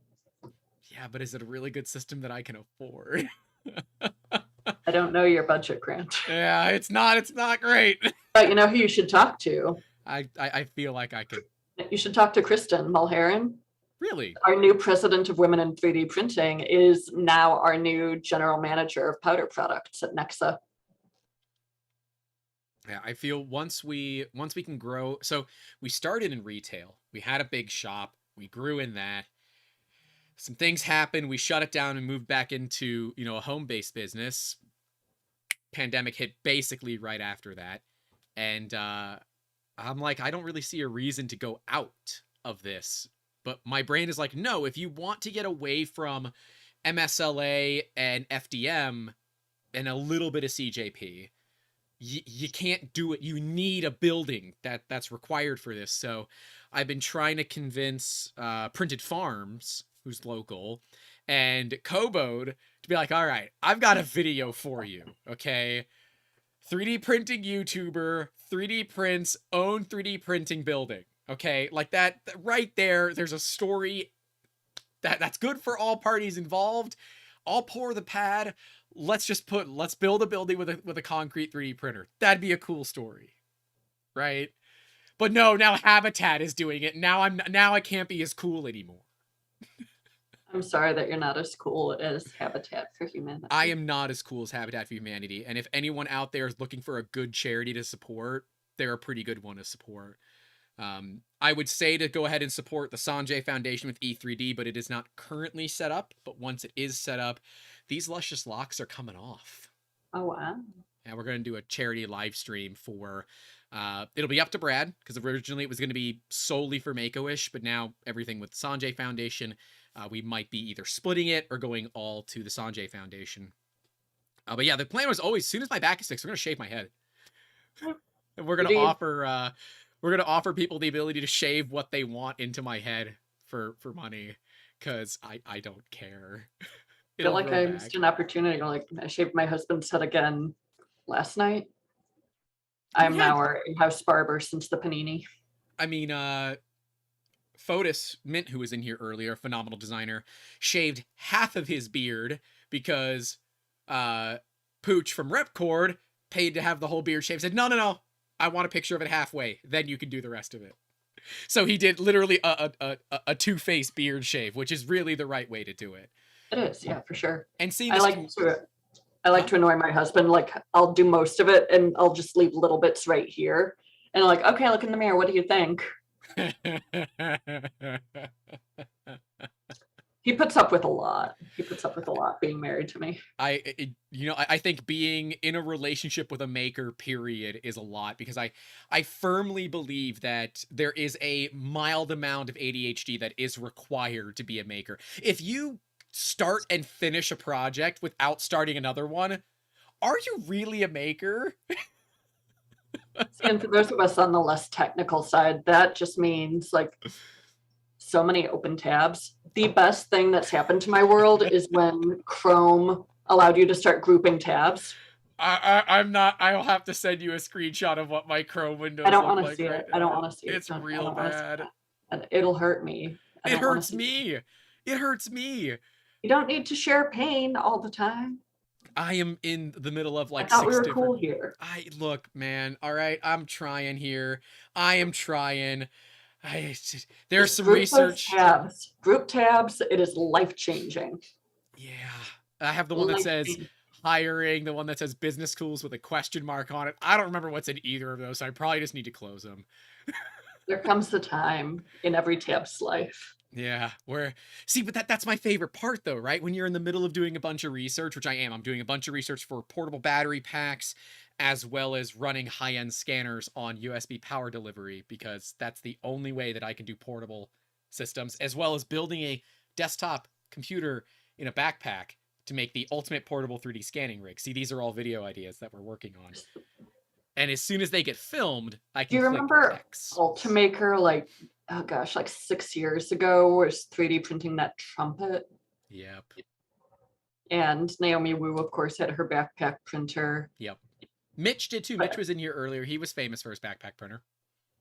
I remember the Ultimaker printing a playable trumpet that was shipped via FedEx. Yep. That was clever.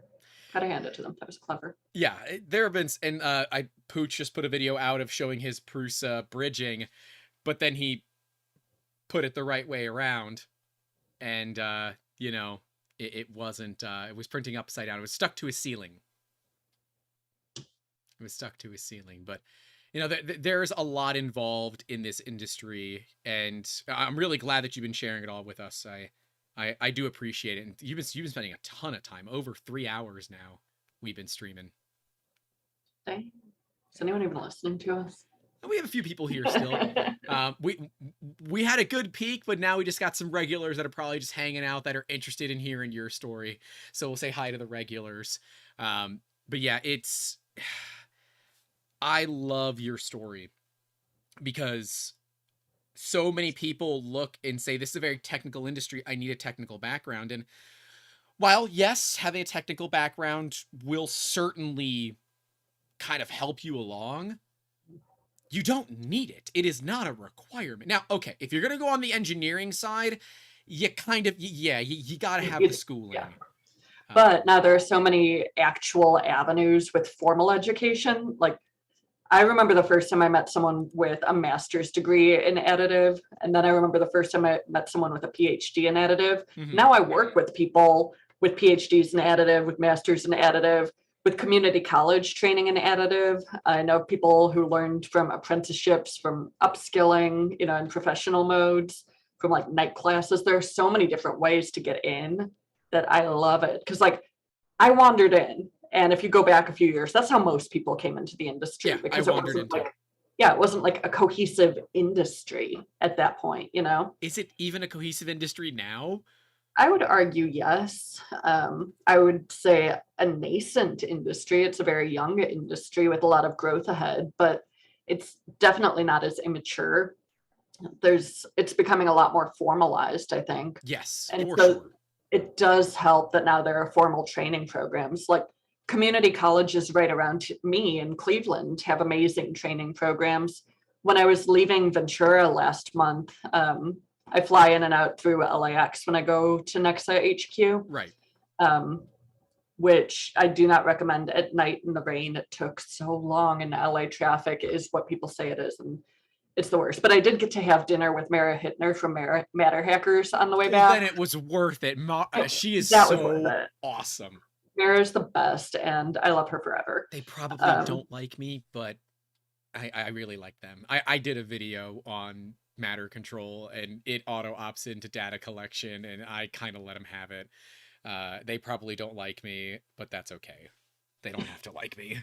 I'm going to stay out of that and just say that like Mara, Dave, and the team are fantastic humans and tech experts, and I love them and love what they're doing. So it was nice to see her. But on the way to that lengthy drive to the Cheesecake Factory on the way to LAX, I was sitting in all this traffic for a while right off the highway, and a community college I happened to pass right outside Ventura was advertising additive manufacturing classes starting next month. And I was just like, it's everywhere I look. It's one of those things too, where, you know, you leave the office, you take a deep breath, and you're like, okay, I'm going to fly home and just chill out, read my book on the flight, because it's the middle of, like, it's a night flight. I don't need to work on the plane. I'm going to read, I'm going to watch a movie, just zen out. I'm like, oh, come on. Like, it's everywhere. I'm just seeing it everywhere. It's amazing how structured, you know, routes in are appearing. And like in middle school shop class, I remember using the huge drill press to make my keychains. And, you know, fitting together joints out of balsa wood to make planes. My nieces have been like 3D printing since they were 6 years old. Yeah, Like their high school shop classes straight up, like they're 3D printing their names on keychains. I'm like, I had to use a drill press, man. yeah, we're not that old and we're doing this back in my day thing. I'm like, I do this often with Brad and Justin because they're both still in high school, and I'm like, back in my day, we didn't have this technology. Okay, we figured it out. Hot glue, Lego, and a drill got us a lot farther than we care to admit. One time, so going back to my college days, right? Muskingum is built on 3 hills. So there are 2 residential hills and then the quad where all of the campus buildings are. Tiny school, really, really small, about 1,600 student body. When I went there, it's probably 2,200 now. It's university, more education and nursing, advanced degrees offered there. But so it's built on 3 hills, right? Right. So I realized at one point, I think it must have been my sophomore year, because I remember I was walking to my psychology final, and I realized like I walk uphill both ways to go to class. And so it started snowing on the way to my final. Uphill both ways in the snow. I was wearing flip-flops because at 19, I had a rule where I would wear sandals until the snow on the ground touched my feet, and it didn't yet. But suddenly like this bitter snowstorm blew in. So that was, none of us are at our best at 19. We'll say that as far as decision-making goes. Truth. But I took my flip-flops off for just a couple minutes on the walk. I walked uphill both ways barefoot in the snow to get my education. That's one for the grandkids. But like I made it be a true story because I did walk uphill both ways to class every day, but then in the snow barefoot. Because in the snow was kind of no matter what when it was snowing. Like it's still Ohio. Winter is rough. Not nearly as snowy as it is here in Northeast Ohio. Lake Erie is like right there. Like whole like lake effect thing. I don't. Yeah, no, it lake effect is terrible. I live in the snow belt. I don't know why, but I'm here intentionally at this point. My family's here, so it's good. But yeah, so Southern Ohio gets more ice than snow, which is worse. Way worse. Think it's much worse. Yeah. But we did get snow, so uphill both ways to class in the snow. It was uphill both ways for me, but never in the snow because I had to go into a valley and then come back up. So yeah, never in the snow. But there was at one point the main bridge to get across the to get from the residence halls to the main campus. There was an alligator on the bridge. So there were a lot of us that were late to class, and yeah, the excuse was, yes, there was an alligator on the bridge. This is a very Florida thing that you deal with, because I feel that we had a Canada goose. Oh, those are worse. Nope, I'll take an alligator all day. You keep the geese. Like legitimately couldn't cross the bridge over the pond one day, had to go the long way around, and we were late. So we just like the goose was there. Like she was nesting, she was pissed off. Let the goose have the bridge right now. Like no one could cross it. I felt worse for the people who came from the other side, walked across the whole lake, and then were stopped with this goose because we got there and couldn't even get on the bridge. Yeah, she was scary. It's fun, you know. Only a couple of times was the gator ever blocking the bridge, but you know, people understood it, right? The school I went to was small as well, about same size, 1,600 to 1,800 people. It is my preference. I wish there were engineering colleges that were closer to that size. We've talked with a couple of people that, you know, have universities or that work at universities that are that size, because I do believe the smaller universities, you get a much better education, in my opinion. It may not show as well on a diploma or a degree paper, but who the hell cares? If you're an engineer, an engineer. It all depends. Like I loved that I only had one lecture-sized class in the entirety of my time at Muskingum. My smallest class was 5, and I loved that. I really loved that because it was also like literary interpretation for theater. So we were getting into this deep theory and all of these cultural mores and what's intended and different ways of staging. So like it's so discussion based. Like you need that small size. Do you find yourself often utilizing the skills that you learned in college today, or are they more, those are past Sarah, now this is new Sarah? No, like 100%. I love that I had a liberal arts education because we had these requirements, LAEs, the liberal arts essentials that we had to take. Mm-hmm. And so we had to take 2 sciences, 2 gym credits, this and that. So like I took archery and badminton, you know, I took an astronomy class and I forget what my other science was, honestly. But I really liked astronomy, so that's why that one stuck with me. But I took a lot of psychology classes and but everything I did in creative writing, I was our literary magazine's featured writer my senior year, so it was a great Writing has always been a thing for possibility you. I like being this. there. It has.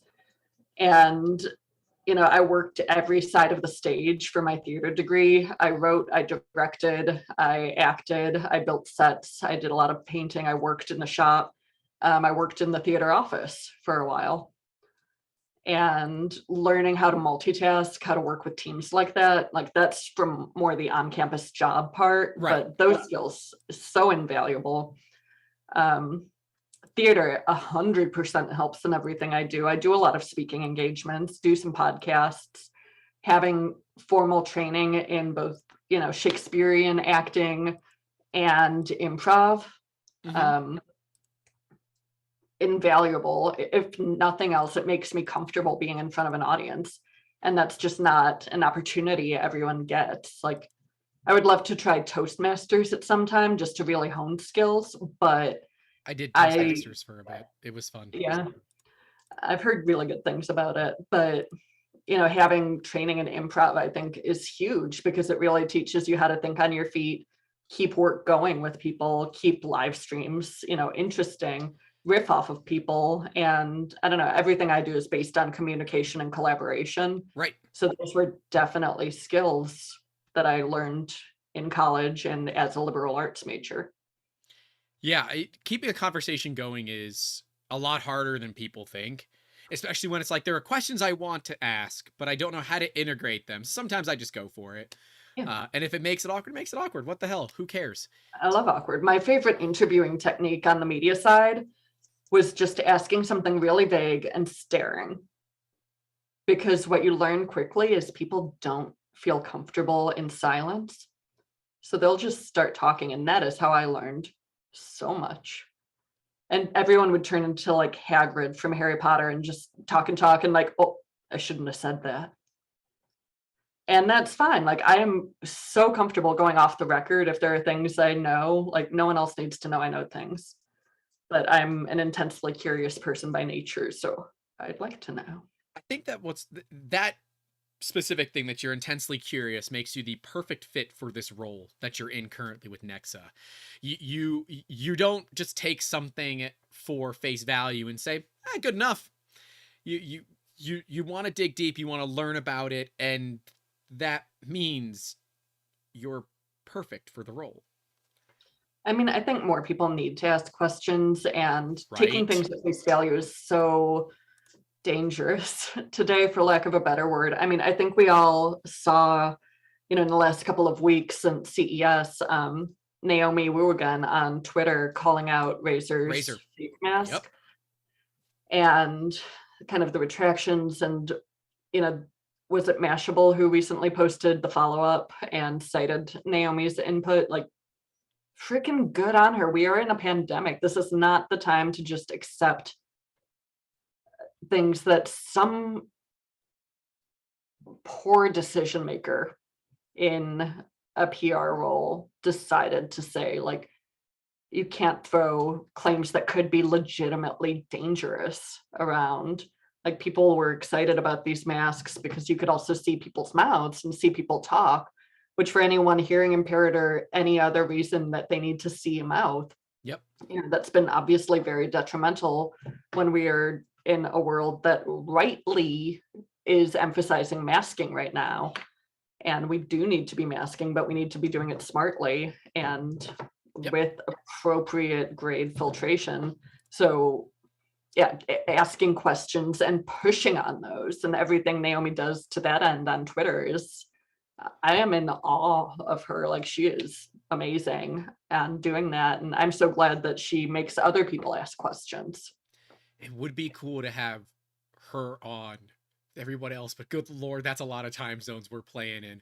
Like you, me, SJ, that's easy. We're all in the same time zone. Faye is 5 hours ahead, and I think Naomi would be 11 or 12 hours behind. So there, it's going to be awkward for somebody on that call time-wise if we can try to get everybody on. But I do believe that Naomi is pushing for the greater good, and that's what I appreciate about her, right? She's really everything she does, like, I think she's incredible. I think she's such a role model for so many people, and I love that her. she's just I so don't care. I'm doing self-aware and so like owning who she is and how she wants to present to the world. Love that. Like for the longest time with work stuff, I wouldn't let people know I have tattoos. I didn't know you had tattoos until you just showed them. No clue. But oh, I've had a lot. it's also like it does not. Now, had I known it, I probably would have asked you like, what is your favorite tattoo? What's the weirdest one? Because like those are kind of fun, quirky interview questions. But it's like, do I need to know that? No, it doesn't matter. The fact that you have tattoos does not change. Weirdly, it does not impact how I do my job or, talk to people. Like it's fine for conversation. Clearly they're visible, most of them. So it doesn't mean like I'm not hiding them. I'm getting a new tattoo next week that's going to be probably my most visible one. It's not the Nexa logo on your forehead, is it? My neck. Oh yeah, see that's I was thinking to subscribe to 3DM right here on the neck. You know? Yeah, I think that would be strong. My mother would murder me. Cold blood murder me if I did that. All I can think is Chicago, and he had it coming. Yeah, I just saw Rent for the first time. Live. It's time. Yeah. Wow. I guess you are younger than me, so I've never been. So the first musical I went to was when Amber and I first started dating. She took me to go see Motown because I love Motown music. It's my favorite type of music. And we met dancing, so it made sense for us to go to like a musical like that. Nice. She had tickets to go to Rent for her birthday. She's like, "Do you want to go?" Like, I've never been. She's like, "You're gonna probably hate it. I'd love for you to come, but if you say anything mean about it, you will not walk out of that theater." I said, "Chances are I'm not walking out of the theater anyways. I'm gonna have to sit for 3 hours. I'm not walking out of that theater easily." But it was actually a lot of fun. I really did enjoy it. I didn't know that's where the song about the minutes in a year came from. I didn't know that was from Rent, but now I know. And knowing is half the battle. I was raised with musical theater. I should just have, do you want me to have her come in? I'll change the name from Grant to Amber. Yeah, that would be great. Can I just hang with Amber? She sounds like... Why does everyone like Amber more than me? Everybody likes her more than me. I call her the better 3/4 for a reason. I make weird plastic stuff. She saves lives. She's a freaking ICU nurse. And we're going to ask why people like her more. I can tell you why. She's a much better dancer, too. Objectively, she's a much better dancer. She's danced with some really cool people in the medical world, too. But, hey, whatever. I make cool plastic stuff. She saves people's lives. There's definitely a reason I call her the better 3/4, okay?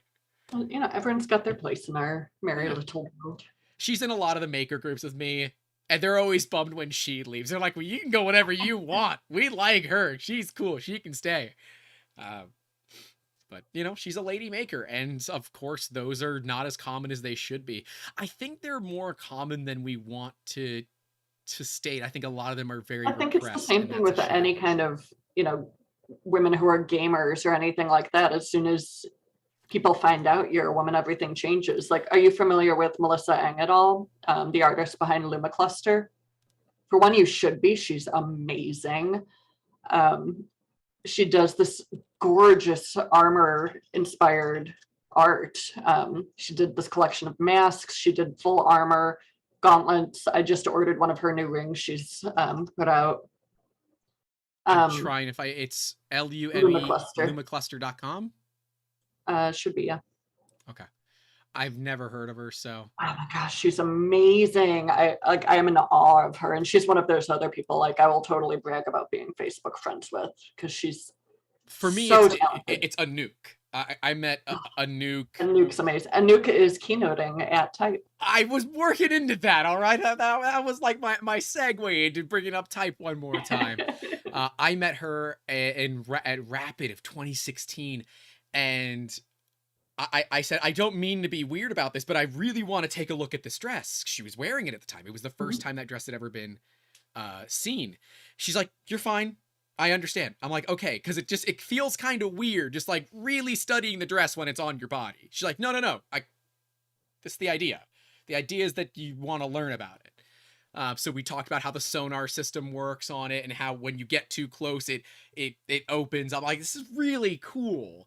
And it can measure her pulse rate. So if she's getting nervous, the dress can react. I'm like, this is really cool. And it's still like the big dress that everybody knows her for. And Yeah. I'm like privileged to. So cool. I love what she did with that. Oh, yeah, no, her work's amazing. But also, kind of back to Melissa, when people heard about her work, and the big piece that really got her a lot of attention was she did the this armor that Felicia Day wore for a photo shoot. okay. And she's done some other really incredible pieces since then, but it's just, under Lumicluster and this and that. And so people are like, wait, you're a woman? No, women don't design armor. Wait, you're a woman of Asian descent? Like, come on, why you, like, you're Chinese, why are you designing Western looking medieval armor that's not even armor, like it's plastic, come on. And she just got so much guff when people discovered she's behind the brand. And it's all her work. She's been mansplained during panels where she is a speaker. Like, she literally had a man stand up from the audience and tell her she was wrong about her own research and art. So anyway, that kind of ties back into like gamers who are women and makers who are women. A lot tend to do it more quietly, or present as male, or just androgynous, or just try not to make it known at all that, their voice doesn't sound how you expect it would, because like there are toxic people in all of these things. Like, I've seen some chats from gamer things and it's horrifying. Yeah, like, they're pretty bad. If for nothing else, like just the fact that you were born with different equipment, like that does not. And like, why are chats so bad in general? Like, I don't care if any person, good Lord, the YouTube comments are basically cancer. Why do people wake up and say, I'm just going to be an asshole on the internet today? I'm going to go harass people. This sounds like fun. God, that's a problem. Sorry. No, yeah, I don't understand it. And, that's not a community I've really participated in. Well, you have. I like very light gaming. On my phone, I'm big into wordscapes. Oh, I see you all playing that on Twitter. I'm like, I'm not Oh, doing it. no, that's Wordle. I'm also very, I got sucked into Wordle. But no, Wordscapes is one of those like phone apps where you just puzzle words out and it relaxes me. But that's my like depth of gaming. I'm trying to play more games. We were going to do it on the 3D Musketeers brand. I had to rebrand it. We're not going to be doing gaming under 3DM because we realized that like the entire staff playing video games and cussing at each other, if that's what you find first, maybe that is a great reason to work with us, but it's probably not. Maybe not. But yeah. You could be the next blinking white guy meme from that.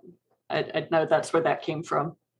The origin story of the blinking white guy meme. I don't know the meme. I think you do. Like, do you go on the internet, Grant? No, I don't. I'm not lying here. Hold on. Like, neither does my husband. But he knows okay. I didn't know that's what it was called, but all right. I know. I don't know, like, literally what else you would call it. I don't know. I'm not all that educated on the internet. I'm sorry. You used yeet earlier. Isn't that from the internet? It is. I had to ask my... That's because the staff use it, and I've picked it up, and I hate them for it. I had to ask a friend who's a decade younger than me. I was like, hey, you're in your 20s. What is yeet? What does this mean? and she had to explain it to me. I believe it means to hurl, to throw, That is what I understand, to yes. But I was like, I will accelerate ask heavily in a direction. my geeky cosplayer friend because she is an expert in this vernacular with which I have little to do. Although I do believe the past tense of yeet is yote, which is considerably better in terms of wordplay than yeet is. Yote is much better in my opinion. Yes. But I don't She know how has I to. can adequately utilize it in a conversation, but I do try to use words that the general populace will understand because it makes me more relatable as a person rather than my very minimal Yes, fellow kids. known grammar list. Because I am not, I can talk a lot. Clearly, we're 3.5 hours deep. But I'm not the best at articulating. And that's something like that's been a personal goal of mine to become a better articulator. You see yote as your way to articulation. No, it is not. It is not that way. We But need to talk about no, I want to expand the way that I describe things, right? Because I have the very generic ways of describing things like, oh, this is amazing, this is awesome. But like, I don't really know what else to say because in the moment I'm just like, this is cool shit and I like it and I just want to talk more about it. And then I have to calm down because the internet doesn't like it when I get all excited about things and it's no more like the unboxing for the scanners. Hi, for people that are still listening 3.5 hours deep is totally fake. The one you're going to see is totally fake. I unboxed it for real on my own. I did record it for insurance purposes because, it's $80,000 worth of scanners. But then I recorded one where I boxed them back up into their requisite packaging, and then I refilmed it to where I'm talking about it in a way, and I'm not like basically on the verge of tears because this is a very large jump that I just made in the company and a huge risk that I'm taking. Because we took it right at the tail end of 2020. Or 2021. Not early in 22. They came early 22, but I bought them late 21. Yeah, that entire unbox is fake. Because I'm tired of getting nasty comments. Oh, your emotions are fake. I'm like, oh, okay. I guess I'll hide it. I guess that works too. And like, when I tell Amber that, she's like, yeah, now you kind of know what it's like to be a woman on the internet. I'm like, yeah, this kind of sucks. She's like, yeah, don't remind me. Yeah. Like, I can't imagine. And, I've lived a privileged life, right? But I can't imagine the struggle. Like, we've only started recently getting back into gaming. Oh, Jimmy says, I hope it's a Patreon special. See the real unboxing. Also plug the Patreon more. See, this is why I like my patrons. They remind me to tell people to go support us at patreon.com/3D Musketeers. There's only 5 people here, Jimmy. I'm sure at least 3 of them are my own family, okay? But I'm here for your birthday. my mom called me when we were streaming because she forgot that I do my podcast at 2. So I texted her and said that I'll call her back. But yeah, yes, Jimmy, if you want, I'm happy to release the full one to Patreon. I will do that. It is poorly done, but I'll release it unedited. I don't care. But yes, it sucks. We've only recently gotten back into doing gaming because we found a board game place by us that has a code of conduct. Believe it or not, they have a code of conduct. And the owner, it's a husband and wife team. The wife is Sarah Veselov. Sarah Veselov is a rock star in the coding world. And if you're into coding and you don't know who Sarah Veselov is, you're missing out. She said, yeah, I'm tired of toxic men, so we made a code of conduct. Toxicity, we kick them out. We don't really care. She said all those 1-star reviews we have are from people that we kicked out for being toxic. And look what they did. They left us a toxic review. And that's been like, she said that this is a breath of fresh air. She walked in and said, this is a breath of fresh air. And I don't, and again, we need to have a bigger talk all about this. And it's why I'm scared of having it, because I know I'm not qualified. Like, I think I need her to be the moderator and I need to just be listening. because I know that I'm gonna say something stupid, or I'm gonna say something that is really insensitive because I won't know any better. I mean, but on the bright side, like that's how you learn, because one of the biggest issues with DEI is that people just won't get started. Like they're afraid of being wrong to the point they won't do or say anything. Because if you don't do anything, you don't do anything wrong. If you don't say anything, you don't say anything wrong. Right. But after a while, like I super stand by, like, we need you in that conversation. You know, we need white men. We need straight white men. I am a straight white male. Yes, I do identify as you that. are needed. Like, yeah, you're not the one to say, like, here's how we lead this charge on this issue that doesn't impact me. Like, it needs to be the voice of that community. But like, Will Smith it, you know, like, let's just bring that back and be part of that change, you know, just like help empower people, keep using your network for good, keep bringing more women, more guests who don't look like you on, you know. I've tried to have Amber on. She's only been on one podcast. She's like, I really don't like talking. I'm like, but you're much better on camera than you think. And you do some really cool stuff. She recently got a raise and she bought herself the Ahsoka lightsabers from Disney. Cause Cool. like, and like, when you look at her and I, and you think, oh, he's the 3D printing business owner. He's the geek. Oh, I've never cosplayed in my life. I've always wanted to do a Nikola Tesla cosplay. Sans awkward relationship with pigeon, but I have a friend who has a therapy pigeon. So like, if I really wanted to go hard in the paint for that, we could like have a pigeon that sits on my shoulder constantly. That'd be kind of funny. But like, I've always wanted to cosplay Nikola Tesla simply because I love building Tesla coils, and it gives me a good reason to build a portable one. But, you know, she's done tons of cosplay. She's won awards for it. She's the geek. I'm not the geek. I'm the guy that likes to talk. But, you know, you always have to like figure that out though in every relationship. Find what the balance is. Like ours, I'm the geek, my husband's the nerd. She's like, the brain, the beauty, and the bronze. Yep. She's got everything. And you're there too. Yep. I'm the loud one. I'm the loud one. I used to be the stronger one, but of course now I'm not. But my mustache also moves around, which is fun. Because the cat got up and I had the mustache across. Anyways, for people that listen to audio only, the cat got up and walked across the screen. Okay, work with me here. But yeah, she is the better 3/4 for a reason. And I don't know, maybe I could convince her to come on that one. That might be a fun one for her to be on. Well, she sounds awesome, so you should. Do you just want me to connect the two of you together and then just go away? Do you want me just to do that? Because like I can do that if you want. You don't want me to answer that. Here, let me see. Let me see if I can get her in. Hey, Amber. Oh, I don't know if she's inside. She got a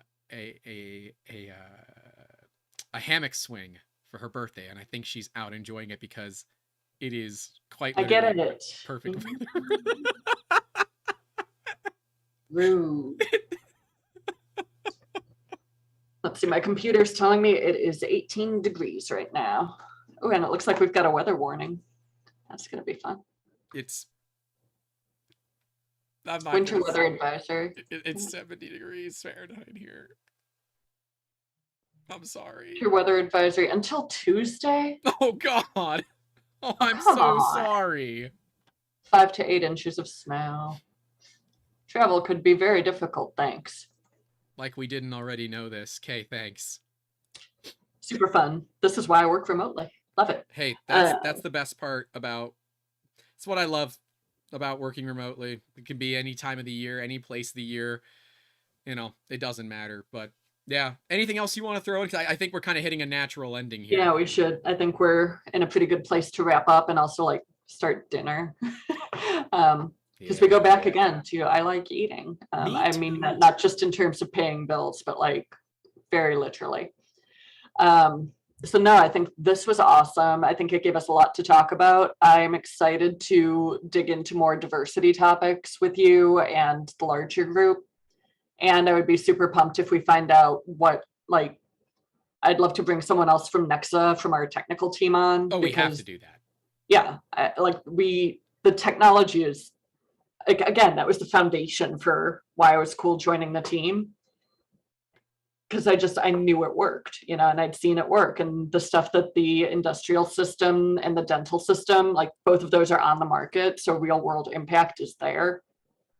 The zip is coming in Q2. The QLS is coming this year. Like, it's cool. And I would love to bring in some people who, you know, make those things work. I would love to as well, especially people that have been, you know, well involved from day one. I laugh like, you know, E3D just released the Voron edition Revo. Mhm. Their engineers have been trolling me on Twitter for the last couple of days, and I kind of love it, but I'm like, that's a company culture that I want when they know I'm really excited about it. So they say that the DM was, so what do you think is next? I'm like, you can't just do that to me. You can't just, now you've seen one of the two that we're doing. What's the next one? I'm like, you can't do that to me. That's not fair.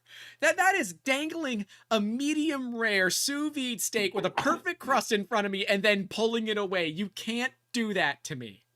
But they did. And yet they did. And yes, they did. But no, it has been an absolute pleasure, Sarah. Guys, go check out Nexa3D. Nexa is hiring. Make sure you go attend the Type convention. Is that the right way to call it? Type 3D printing conference. Type 3D printing conference. With women in 3D printing is basically 2.5 days where you should not sleep and be taking as many classes as possible. Just tell your significant others to join you, because it is going to be a ton of fun. Some really awesome topics that I'm incredibly looking forward to. I have one final question for you, and then we're going to wrap it up. You have been through so many things in your life. We're going to wind back the clock. How would you do it differently? I've thought about that so many times because, like, so it turns out if I'd gone to get my master's degree at the University of East Anglia, my time there would have overlapped with Matt Smith, who became the Doctor on Doctor Who.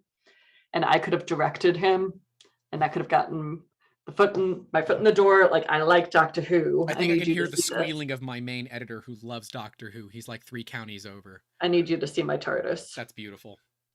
I need you to see these TARDISes. Is it like, Tardai? No, because you still need the S in there for space. That's it is fair. an acronym.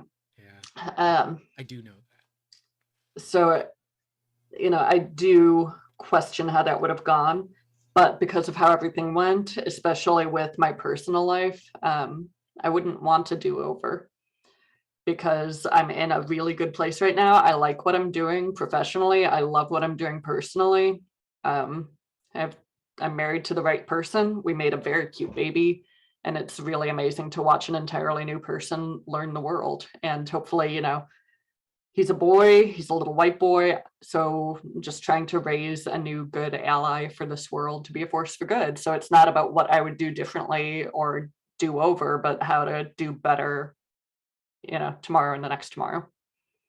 You know, there's got to be a video from Nexa so easy a child can use it for the zip. I gotta, and that is your son's claim to fame. I was the baby that ran the Nexa3D zip all those years ago. It's like the Nirvana baby cover. Yes, but you know, with Sans lawsuit.